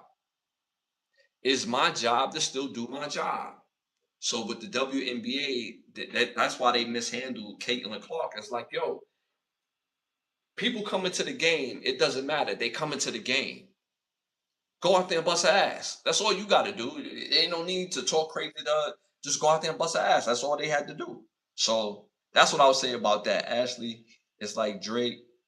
Ashley, it's like Drake. You cannot get rid of Drake because Drake got the ladies 1,000%, and all the hating ass bros keep hating, but the women love Drake. Well, it depends. And the reason why I say it depends, we still have to have a space where we could critique music, right? If you're saying that Drake music is not good, that's a critique. If you're just saying that Drake doesn't belong in the culture for a reason that's not like out of logic and not like fear based, then you definitely have a point. If it's not logical, then it's like, yeah, that's complete hate. But Drake moves the needle. He moves the needle. People gonna go see him perform. People gonna listen to his music.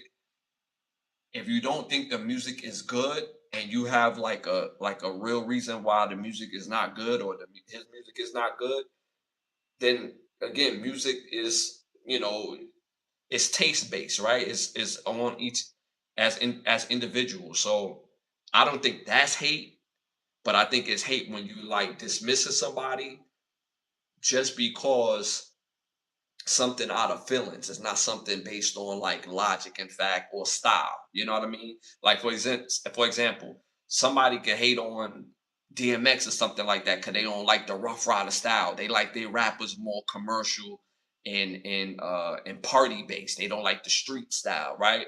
So I think that's also part of it too. So hating and not liking it for your reason, I think that's two different things. But I get the point that you're making though. Cap in USA, the WNBA needs something, and Clark was the answer. What the WNBA needs, I'm gonna tell y'all this right. They need my created player for 2K. They need my. I created a player for my 2K. Name what's her name? Heaven. I named her Heaven. She's 6'4", about a buck 60, and she got handles, and she dunking it, cranking that thing, and she got in gym range. If they had a girl like that for the WNBA, I'm watching every game, cranking it on everything for sure. Nah, but like realistically, the WNBA needs to listen to the fan base that actually patrons the game, and whatever the feedback is, they should implement it in their game.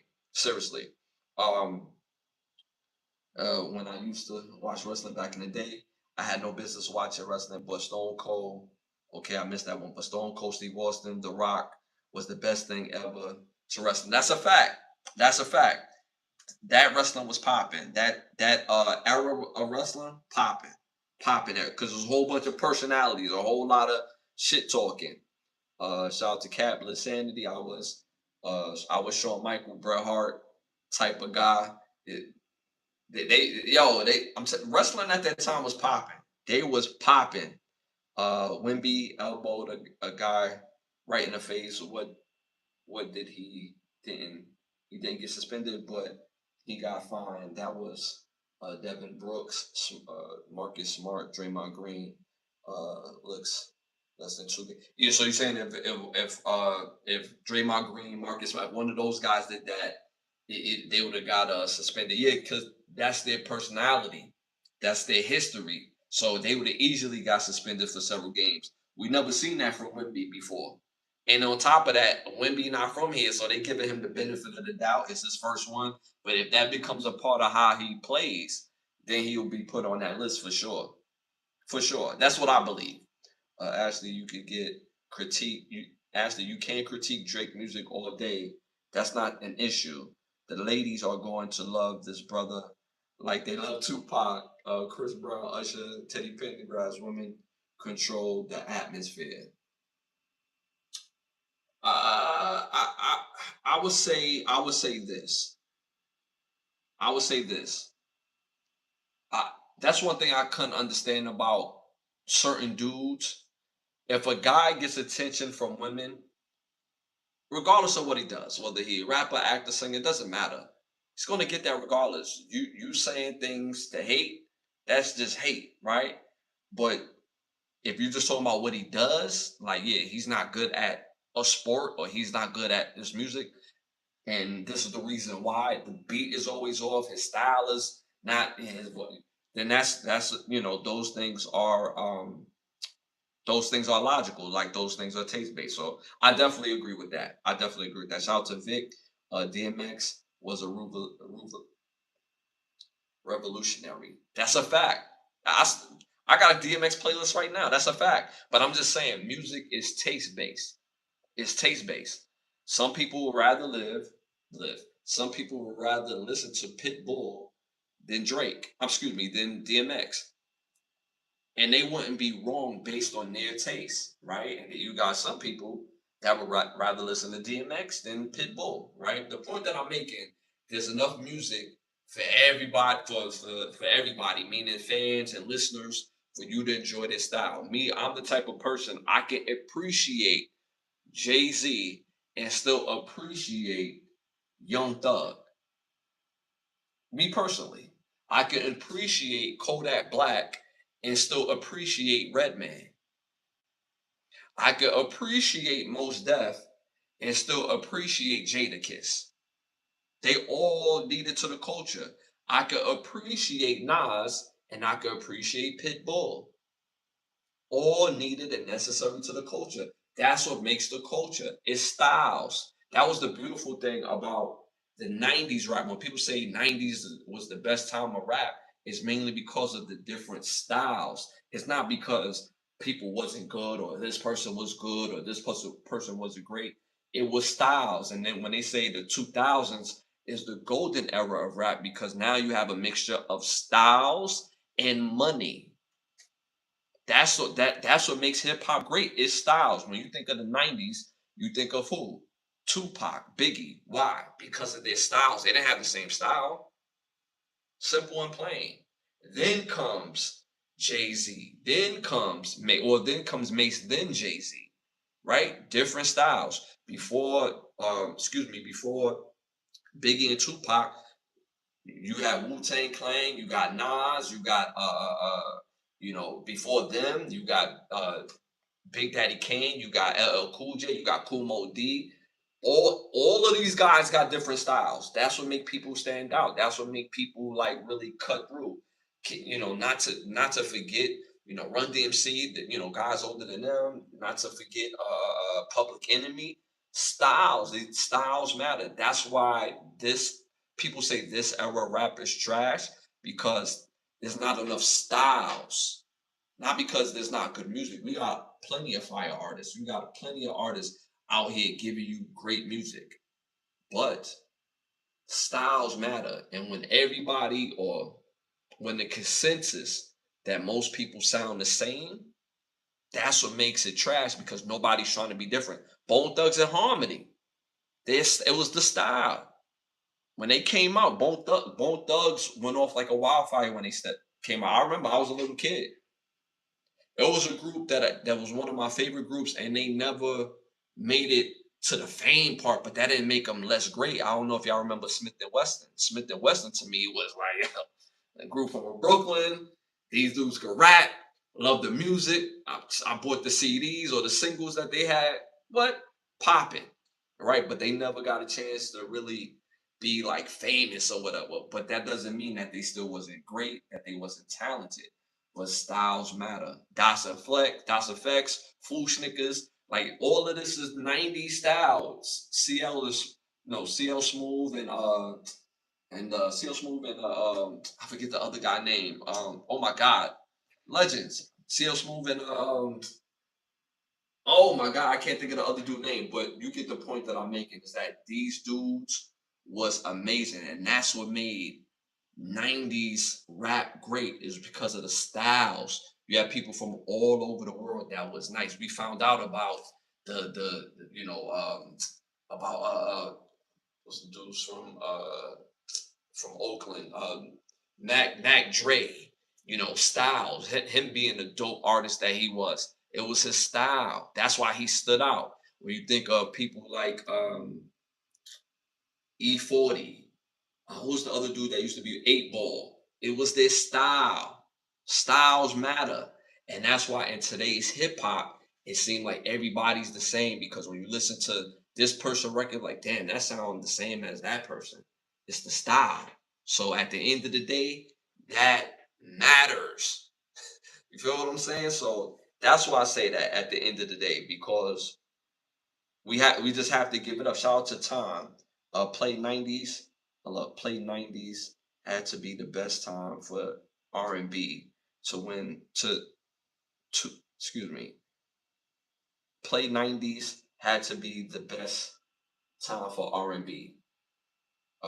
Jodeci coming out, Boys to Men coming out. Uh what did I say? May 20, oh, May of 1991, Jodeci June 91, and then you had SWV, Drew Hill, Escape, 112, Jagged Edge. Yeah, yeah, for sure. But like even with R&B, right? Even with R&B, because nobody want to be in groups anymore. Even with R&B, each group was still different. Everybody had their own style. Like Boyz II Men was completely different from Jodeci. Completely different, right? Boyz II Men is like the guys who gonna dance. Your grandmother can listen to, and it's cool, right? You throw Jodeci on, you know what I'm saying? They coming out with everything leather jackets, leather boots. You know what I'm saying? And hey, they straight bedroom talk. You know what I mean? So very different. Even SWV was different from Escape. SWV is underrated as hell to me, but they super fire. Jagged Edge was completely different from 112. And mind you, some of these groups are from the same location, but they had, in order for them to stand out, they had to be different. So at the end of the day, that's just what it is. Um, what was it? Give me off the line. Give me 10% and assign you permission slip. Yeah, get these. All right. So shout out to y'all. Cool. These are kids playing on my channel, man. These are kids playing on my channel. Yeah,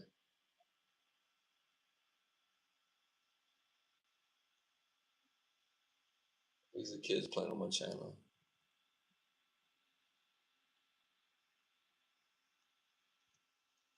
These kids playing on my channel. All right. Yeah. So that's why I say that. That's why I say that for sure. So it matters though. Like that stuff matters. That stuff matters. All right, y'all. Moving on to our.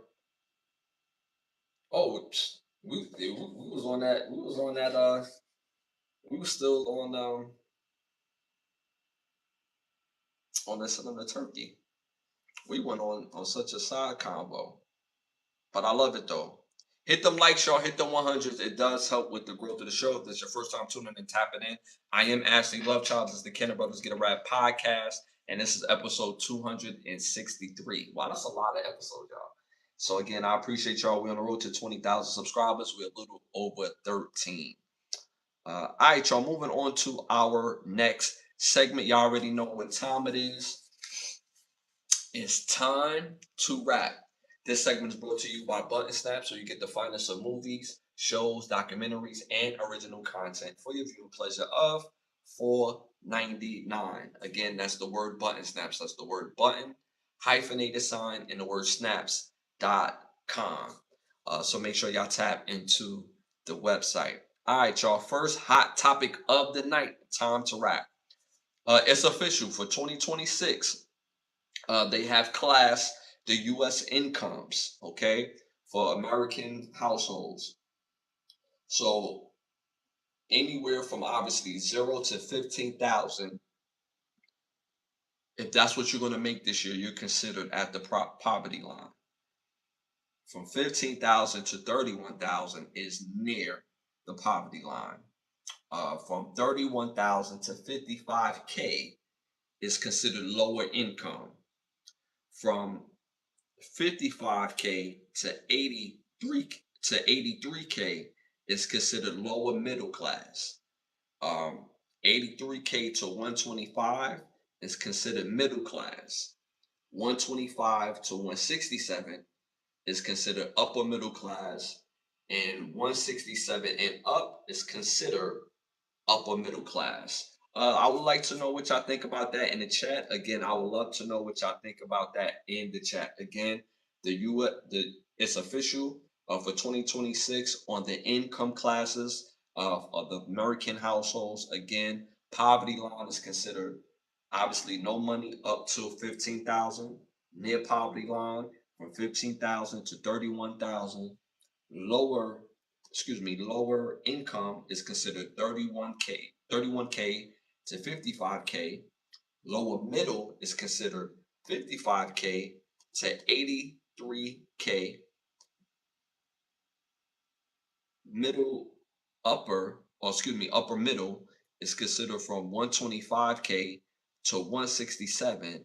And upper income, period, the highest you could go is once not the highest you could go, but that if you're past 167, you're considered upper class altogether. Again, let me know what y'all think about that in the chat. I would love to know what y'all think about this in the chat.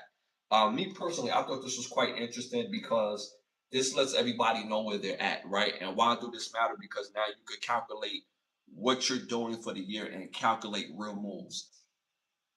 Some people that, regardless if you live check to check, you need a plan financially. You're always going to need a plan.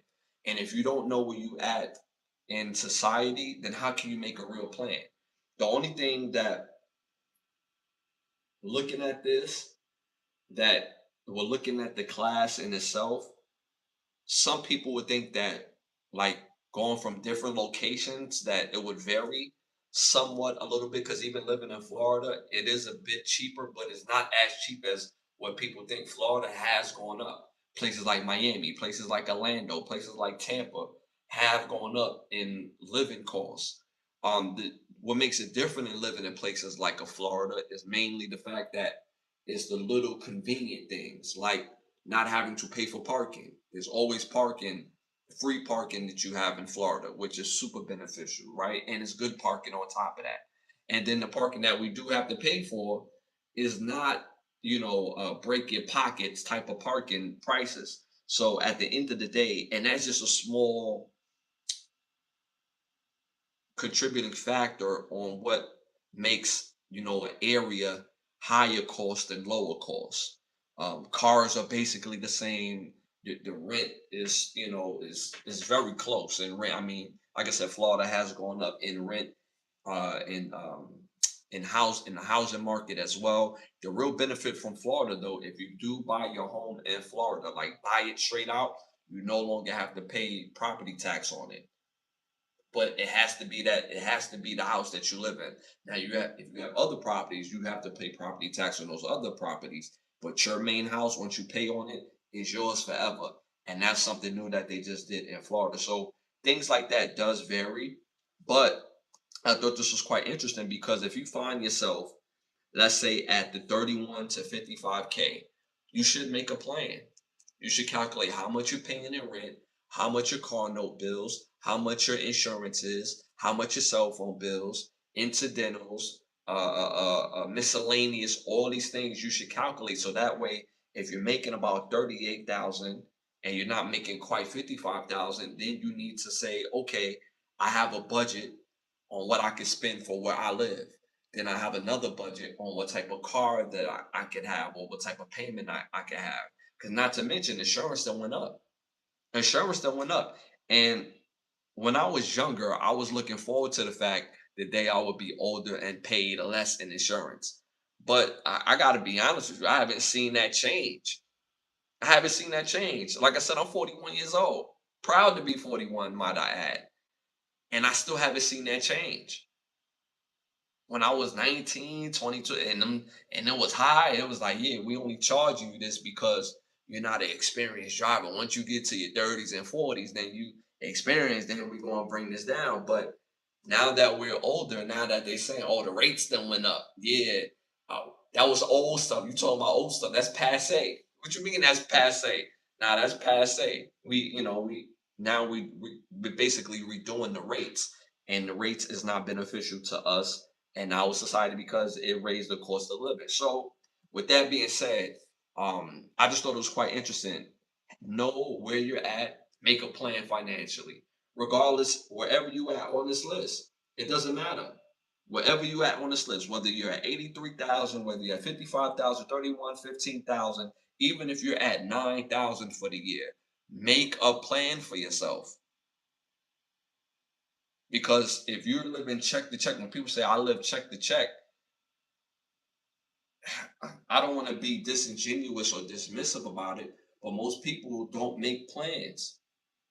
I have a friend that makes about 100 grand a year and he pays barely 1,200 in rent, which is super duper smart. He makes the money that he makes and he pays that in rent. He doesn't feel the rent at all from month to month is the point that I'm making. Now in some places, if you make more, if you make a lot of money, they won't allow you to live in their building or in their sector for whatever reason, right? So that's also location based as well too. That is a factor. But you still can find a place, make a plan, and be way above your living means. So that way you don't feel like you're check to check. Make a plan. Have a real plan about your vehicle if you have a vehicle. What your insurance going to be, what your monthly is going to be. Make real plans. So I just thought it was interesting that people knowing their stuff. Shout out to Ebony. She said making 83 in California or New York doesn't feel like middle class. It feels like survival mode. I said this earlier in the chat. Like I had cousins that wanted to move to New York when I used to live in New York. They would say all the time, like, "Oh my God, I want to live in New York," and I was always say to them, "Hey, would you rather make 120,000 in New York City and only able to save 5 grand out of that, or would you rather live in Florida, make 70 grand and be able to save 25 of it? You really want to get rich, you have to live at the place where you save the most money. That's how it works. That's how it works. Where you save the most money is where you should live. It's simple and easy. So shout out to Ebony. They need to they need to rename middle class to one emergency away from poverty class. But again, making a plan, right? And most people don't make a plan. And now you see gas going up for the foreseeable future. Um, and you just seeing groceries going. You're seeing all time. Like I bought 4 items the other day, and it was like $32. And these items would normally be under $10, and now it's $32. So make these plans because if you calculate it, you won't have to worry. When you go grocery shopping, you already calculate the grocery shop because you already did it in your plan. Like, yeah, I got $120 to put to groceries this week. You already made the plan. You ain't even check what's the price of the stuff anymore because you already allotted that money for those groceries. I allotted $40 for my gas tank this week. You get to work for a few days with $40 in that. But you get the point that I'm making. Make a plan. But just make a plan. All right, y'all. Moving on to our next hot topic. Oh, moving on to our next hot topic. Uh, does the NFL and the NBA do they have? What's the best way I could word this question? Do they have a fire culture? No. Do the NBA or do the NFL? Do they have a culture of firing their coaches too soon? Again, I would love to know what y'all think about that in the chat. Again, Does the NBA and the NFL, do they have a culture of firing their coaches too soon? I would love to know what y'all think about that. And again, this segment is time to wrap. So again, I would love to know what y'all think about this in the chat. Me personally, I think so. I think so. And I think they pick and choose who they want to fire and who they want to let go. For sure. Some franchises they give a coach a year. A year. And in the NFL and the NBA, when this team has been perennially bad, there's no way that this coach that has very little experience could turn that into a winner in just 1 year. If they happen to be terrible and you don't have the horses to run, then you're setting that coach up for failure. And we see it in both sports. So they pick and choose who they want to keep around and who they don't want to keep around. Like with the Houston Texans, not too long ago, before they hired D'Amico Ryans, they hired like three coaches in a row, gave all three coaches 1 year, and got rid of all three. It's like, where they do that at? How do you expect the coaches to make change on this team? NBA, they do it all the time. Like you think a guy is coaching the team and 40 games into the season, he's gone. And then when you look at the team, it's like, hold up, this person was hurt, that person was hurt. They don't really have anybody else that's like that for them to be winning a whole bunch of games. And they fired this person before they could really implement their system, before they could really get the guys that really, that really could affect their system and their winning culture. How can they turn it around? So me personally, I believe that the NFL and the NBA has a culture of firing their coaches way too early. And even though they pick and choose, they still do it way too early. Like even when coaches are good, I've seen instances where coaches are good. Like in the NBA, a coach could literally win the finals 1 year, and the very next year they could still go to the playoffs, lose in the second round, and then that coach would be like, "Yeah, you're not the fit that this team needs anymore." Whoa, whoa, whoa, whoa, whoa! Just a year ago, I just won the finals. This year, like we lose in the second round, I lose my job, and we've seen this quite a few times already, and it's not it doesn't look good. Even in college, we see it in college sports too, college football, college basketball. You see coaches get fired in a year, 2 years. It's like, yo, you need time to implement your program, bring in the players that you need for your particular system, and then you will see change. If you hire this person, why not give them a real shot? Why not go all in? So I just thought that was interesting because we do have a culture of firing coaches too early. And I just honestly feel like they pick and choose who they want to rock with and who they don't want to rock with. That's me personally. That's what I believe. All right, y'all. Moving on to our next hot topic. New Orleans. They said sources are saying that New Orleans is past the point of no return, and scientists is warning the residents to start relocating 10 to 15 years from now. Uh, excuse me, to start relocating because in 10 to 15 years, they fear that New Orleans will be completely underwater. Again, let me know what y'all think about that in the chat. Again, New Orleans is past the point of no return, and science has warned residents to start relocating because they fear in 10 to 15 years that the city will completely be underwater. Again, I would love to know what y'all think about that in the chat. 10 to 15 years, uh, race, becoming more. But that's something different. That's something different. Yeah, that's something different. Yeah, so let me know what y'all think about that in the chat. Let me know what y'all think about that in the chat. Me personally, if this is true, because I tried doing like a lot of research regarding this particular subject, and I just found this one basic thing. But they've been telling New Orleans or Louisiana residents that it's just not a safe state to be in because they won't really invest into the levees and really creating the deterrent that would keep the levees from continue to rise and for the water to get through and stay. Um, I think this may be a real thing. I think this may be a real thing. Scientists are here for a reason. They do a job. And I don't know, maybe it's the scarcity in me when I watch these movies. They are movies, they are meant to scare you. But we see movies all the time where they say, "Hey, get out of here," and people like, "No, we're gonna fight it out. We've heard this all our life," and then when shit happens, they be like, "Yeah, you should have got up out of there," right? So these scientists are here for a reason. Some people may say, yeah, they there to get all the resources, to get the people to move and to buy it cheap, which is calculated and does make sense because if in the case if they're not underwater, somebody will own it, an entity will own it, and they will be able to get extremely disgustingly wealthy, right?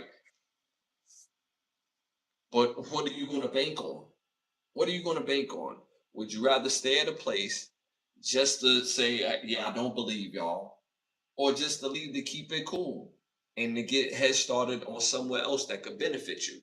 So when they say the scientists have warned the residents, and I love New Orleans, I've been there several times, and I'm talking about like recently. I'm talking about with like the last 3 years. I've been to New Orleans like several times. Like I go there at least twice a year. I have a good time in New Orleans. It's a really nice place. Well, some people say it's a nice place. The residents always say it's dangerous. Like you really like it here. I'm like, yo, I'm from Brooklyn, New York, so I'm comfortable being in places that is what would seem unsavory to some. I'm comfortable there, right?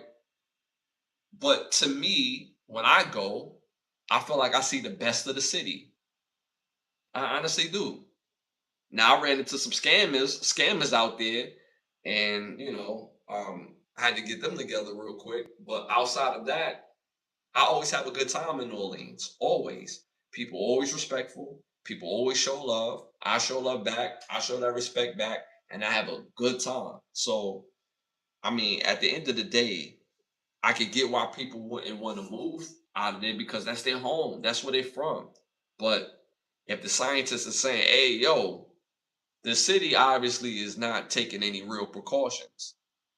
Why take that chance?" So I'm telling you, New Orleans is such a special place. Like I even considered moving there at one particular time. Somebody was like, "Don't do that. Don't move here, bro. Stay in Florida. Don't move to New Orleans. Visit here. You visit here. Don't move." So that's how I feel about New York. You don't move to New York. You visit New York. Um, they need to rename middle class to.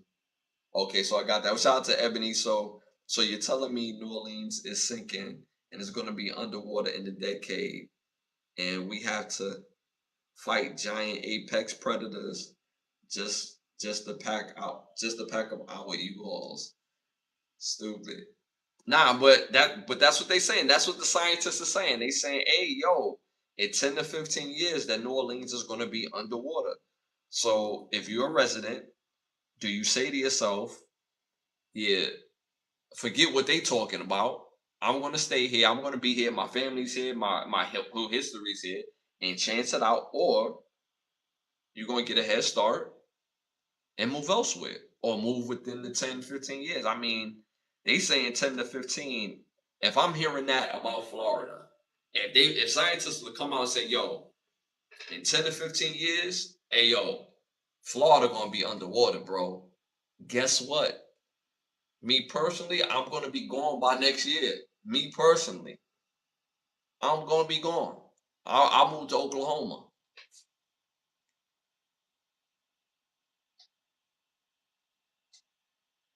but I'll be gone. So if that was me, and that's what they say, I would have to make moves. I would have to make moves. But they say that about quite a few cities. Sometimes they said that about New York. They've said that about the area of Miami. Um, but they said it specifically for Miami. And people don't realize how big Florida is. Miami to Orlando that's not close and it's not super duper far, but that's still not close. There's a lot in between Miami and Orlando. So yeah. But if they said that about Florida for real, like yo, yeah, your boy is out. I'll move somewhere to like Oklahoma or Colorado or something like that with a it's high. You know what I'm saying? Like the air is high because it's higher. It's a higher plate than every other state. So I would definitely do that. All right, so moving on to our next hot topic. I want to say this. Um, we have people out here that's getting more bold and just more out there, man.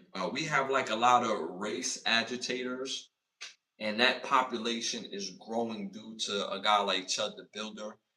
Um, you have some people that support him and carrying on what his what his aim was on his platform, and that's going out seeking brothers and basically trying to agitate, bait the brothers into doing something to him so he could do something to them. One thing I like about this is the fact that people are showing who they are. The other thing I don't like about this is that you're showing who you are and you're going to continue to get met with the same resistance and force.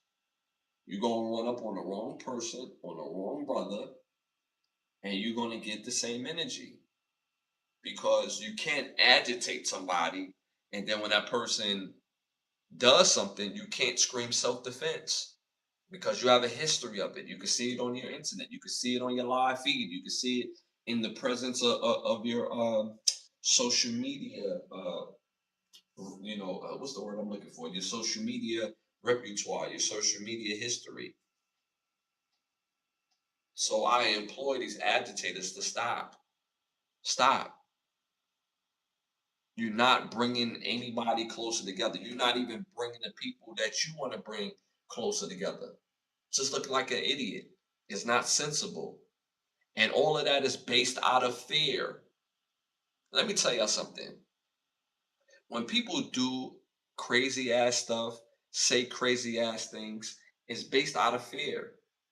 When you have race agitators, and race agitators could be people that have that type of energy towards other race, and you can have that same type of energy to people within your own race. Like we had kids in here playing earlier trolling, and if they were serious, it would be very typical for brothers to seek out other brothers to do stuff to, like violence to, right? We're so comfortable in that.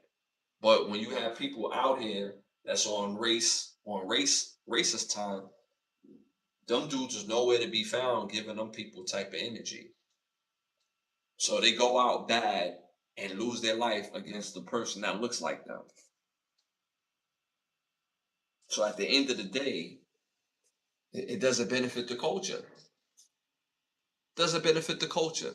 Not one bit. Not one bit. So when I see these agitators growing in numbers, I looked on my TikTok and you had people going up, hey, what's up, nigga? And got punched in the face. Right off the bat, got punched in the face. Ended up in a hospital. Please stop. Stop. I don't understand the fascination with the culture and trying to tell us what to be okay with and have all these conditions. That's why it's fascinating to me when people are being obviously clickbaity, obviously trying to agitate, they try to tell you what to accept and what not to accept.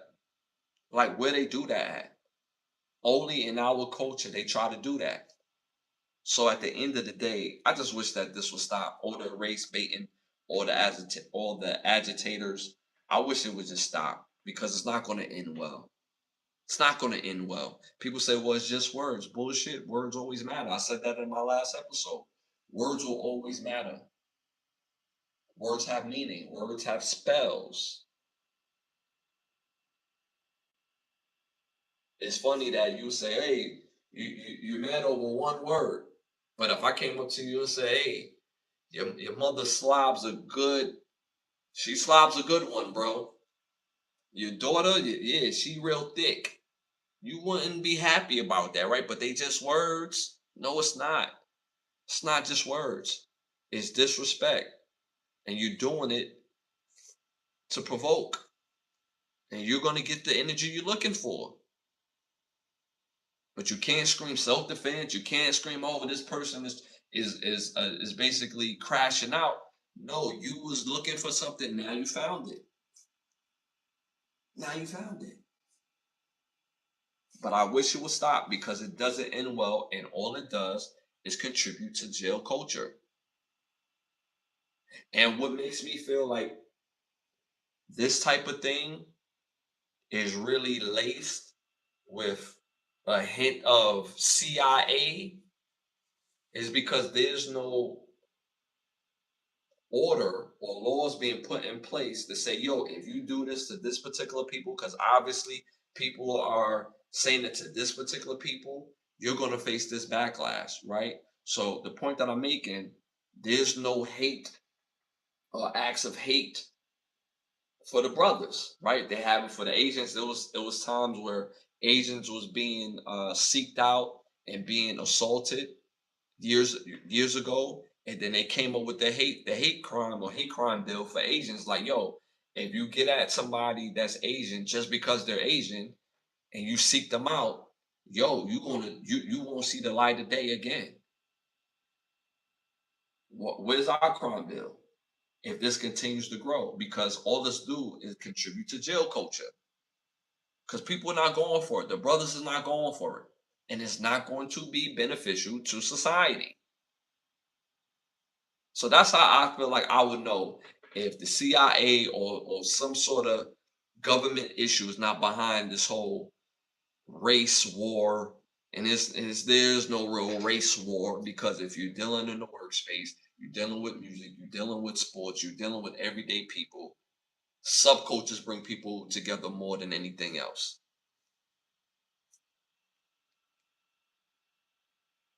So that's how I would know if that's not the case. All right, y'all, moving on to our next hot topic, the NBA playoffs. Man, these playoffs is actually really good. The past 2 years, the seasons have been absolute ass, but the past two playoffs have been absolute fire. Last year playoffs was really good. This year playoffs is really good. The Thunder and the Spurs series is a must see. It's must see games. Must see. The only thing I don't like about the Spurs and Thunder series is the antics. I will say that. Some players on the Thunder have antics, and I don't like. Just play ball. These guys are great. Play ball.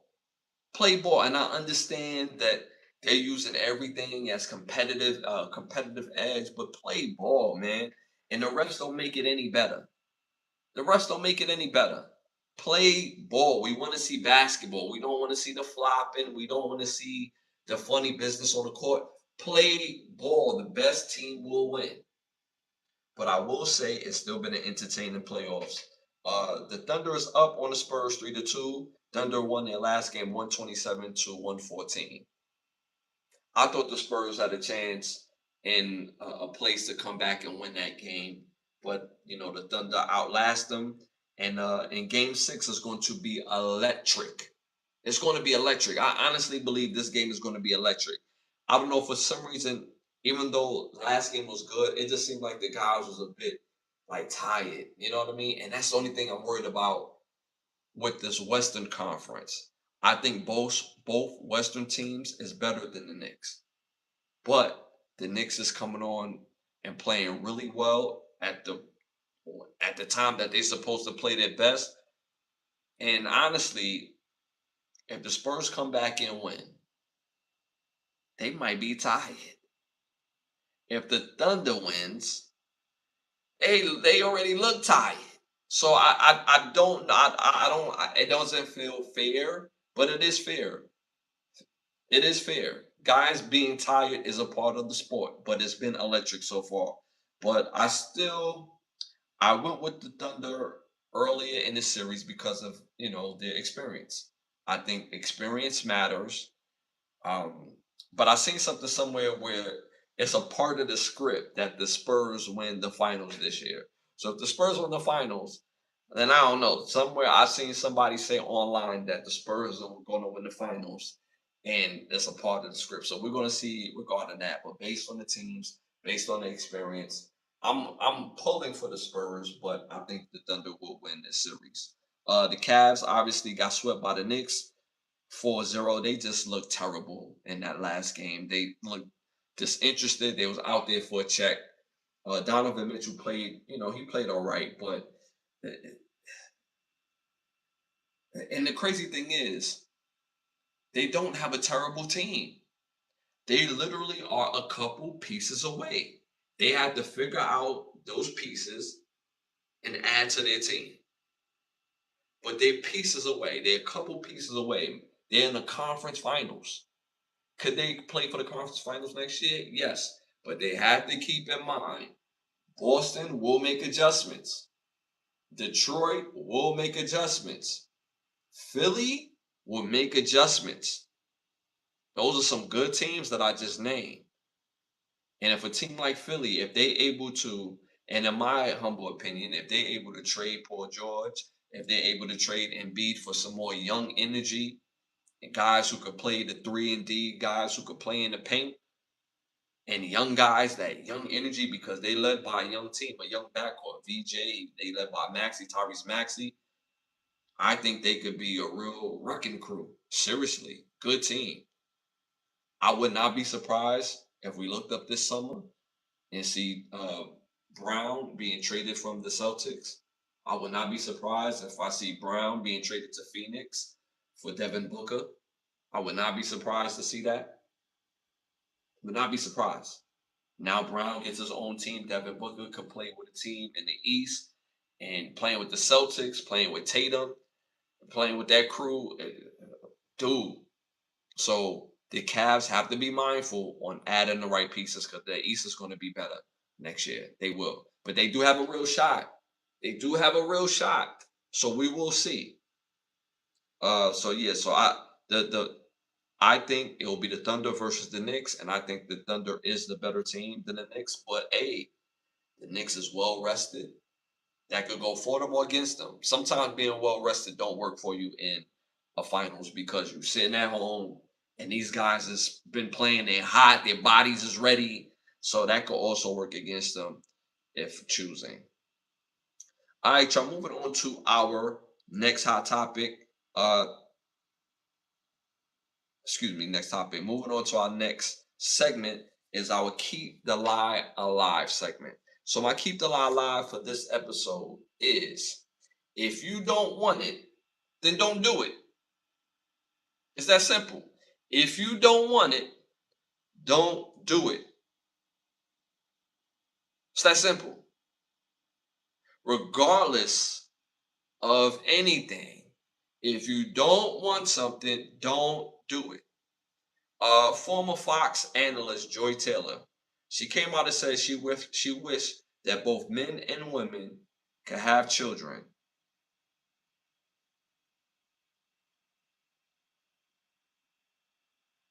What? And this all stems from her not taking accountability in her role. God made it to where women have children. That's what God made it as. So you want scientists to go against God. So again, if you don't want something, then don't do it, regardless of your gender, regardless of your role, regardless of accountability, regardless of consequences, regardless of your options, regardless of your life goals. Stop making excuses. If you don't want something, don't do it. So when Joy Taylor is talking that she wished that both men and women can have children, mainly because there's pressures of her being a woman or women just being women and wanting to work and being in the field of their work and having the pressures to have children. God made it that way.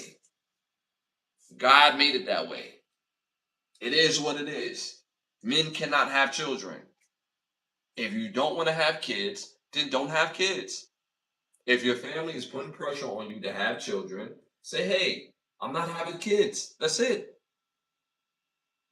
Stop making excuses. Stop trying to go against God and what nature is, because you basically failing at establishing your identity without it being attached to children and being without it being attached to what a role of a woman is through and through.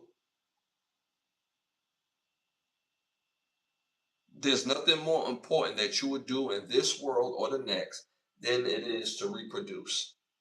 It's nothing more important. Your children matters more than any type of education, citation, anything that you could have ever done. Period, point blank. My mother worked for the Supreme Court for over 35 years. Have countless of citations. Countless. Countless. Like they literally put I have them in the glass case, and it's like it's mad of them. Countless of citations, countless of awards. Countless. Her name still ring bells, and she's been gone since 2016. We in 2026. 10 years. 10 years. Names still ring bells in the building. Still get calls. Hey, we would like to do something in the honor for your mom for Supreme Court. Blah blah blah blah blah blah blah blah. Cool. Da da da da da da da. As her son, I uphold her memory because I was important to her, and she's important to me. So I'm going to uphold my mother's memory in all aspects, not just as motherhood, but the things that she did in Supreme Court. Obviously on a different platform, and even with this platform, but children is the most important thing that a woman can do in her life, regardless of other things that she's going to contribute to, even if it's to herself or to the world. Children matter. The next generation matters. The next era matters. Reproduction matters. If it did not matter, you would not be here. Your brother wouldn't be here. Society wouldn't be a society. So the fact that you wish that scientists could alter what God has innately did for our bodies and made our bodies to do, man, this is screaming that you don't have God in your life.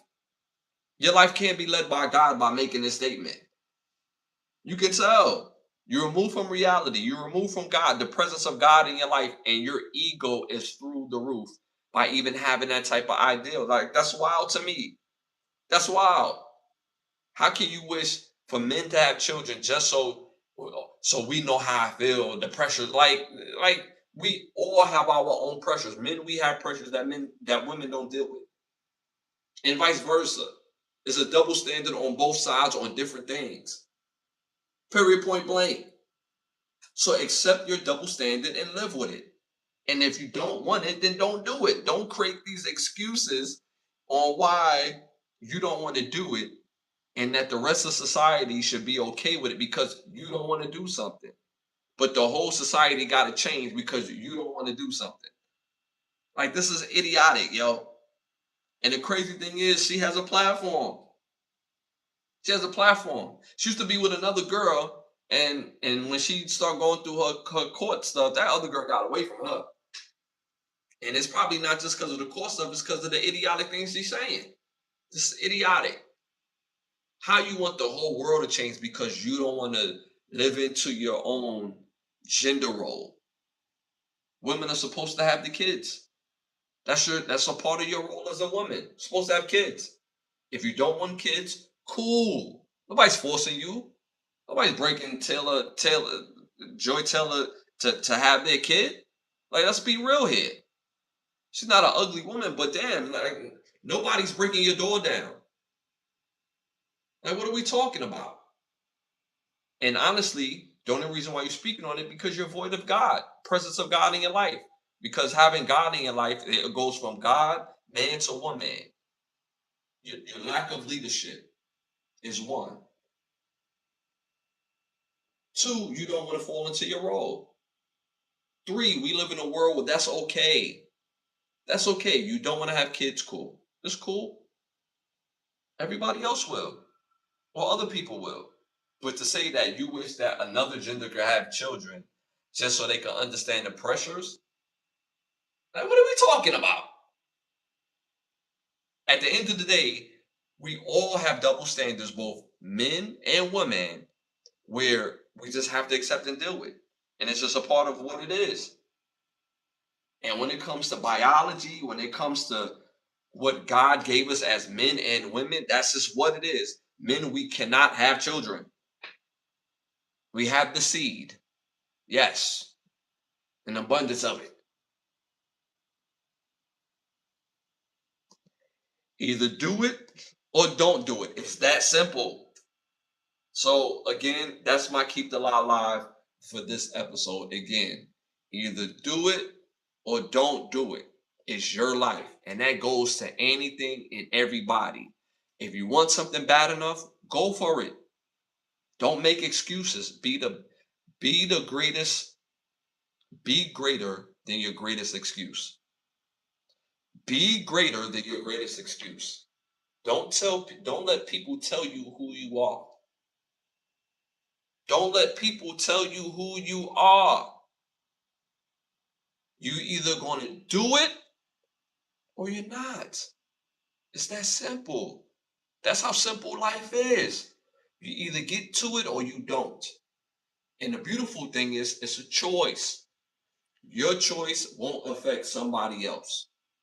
It's your choice. It's your mind. It's your body. They didn't make you, so they can't break you. You either going to do it or you don't do it. It's just that simple. Man, I appreciate y'all tuning in and tapping in. Y'all been absolutely amazing. As always, each and every episode, every Sunday, every Wednesday at 10:30. Again, it's the Ken and Brothers Get Around podcast. I am Ashley Lovechild, episode 263. Again, I want to thank the presenting sponsor of this podcast, which is Button Snaps, where you get the finest of movies, shows, documentaries, and original content for your viewing pleasure of $4.99. Yeah.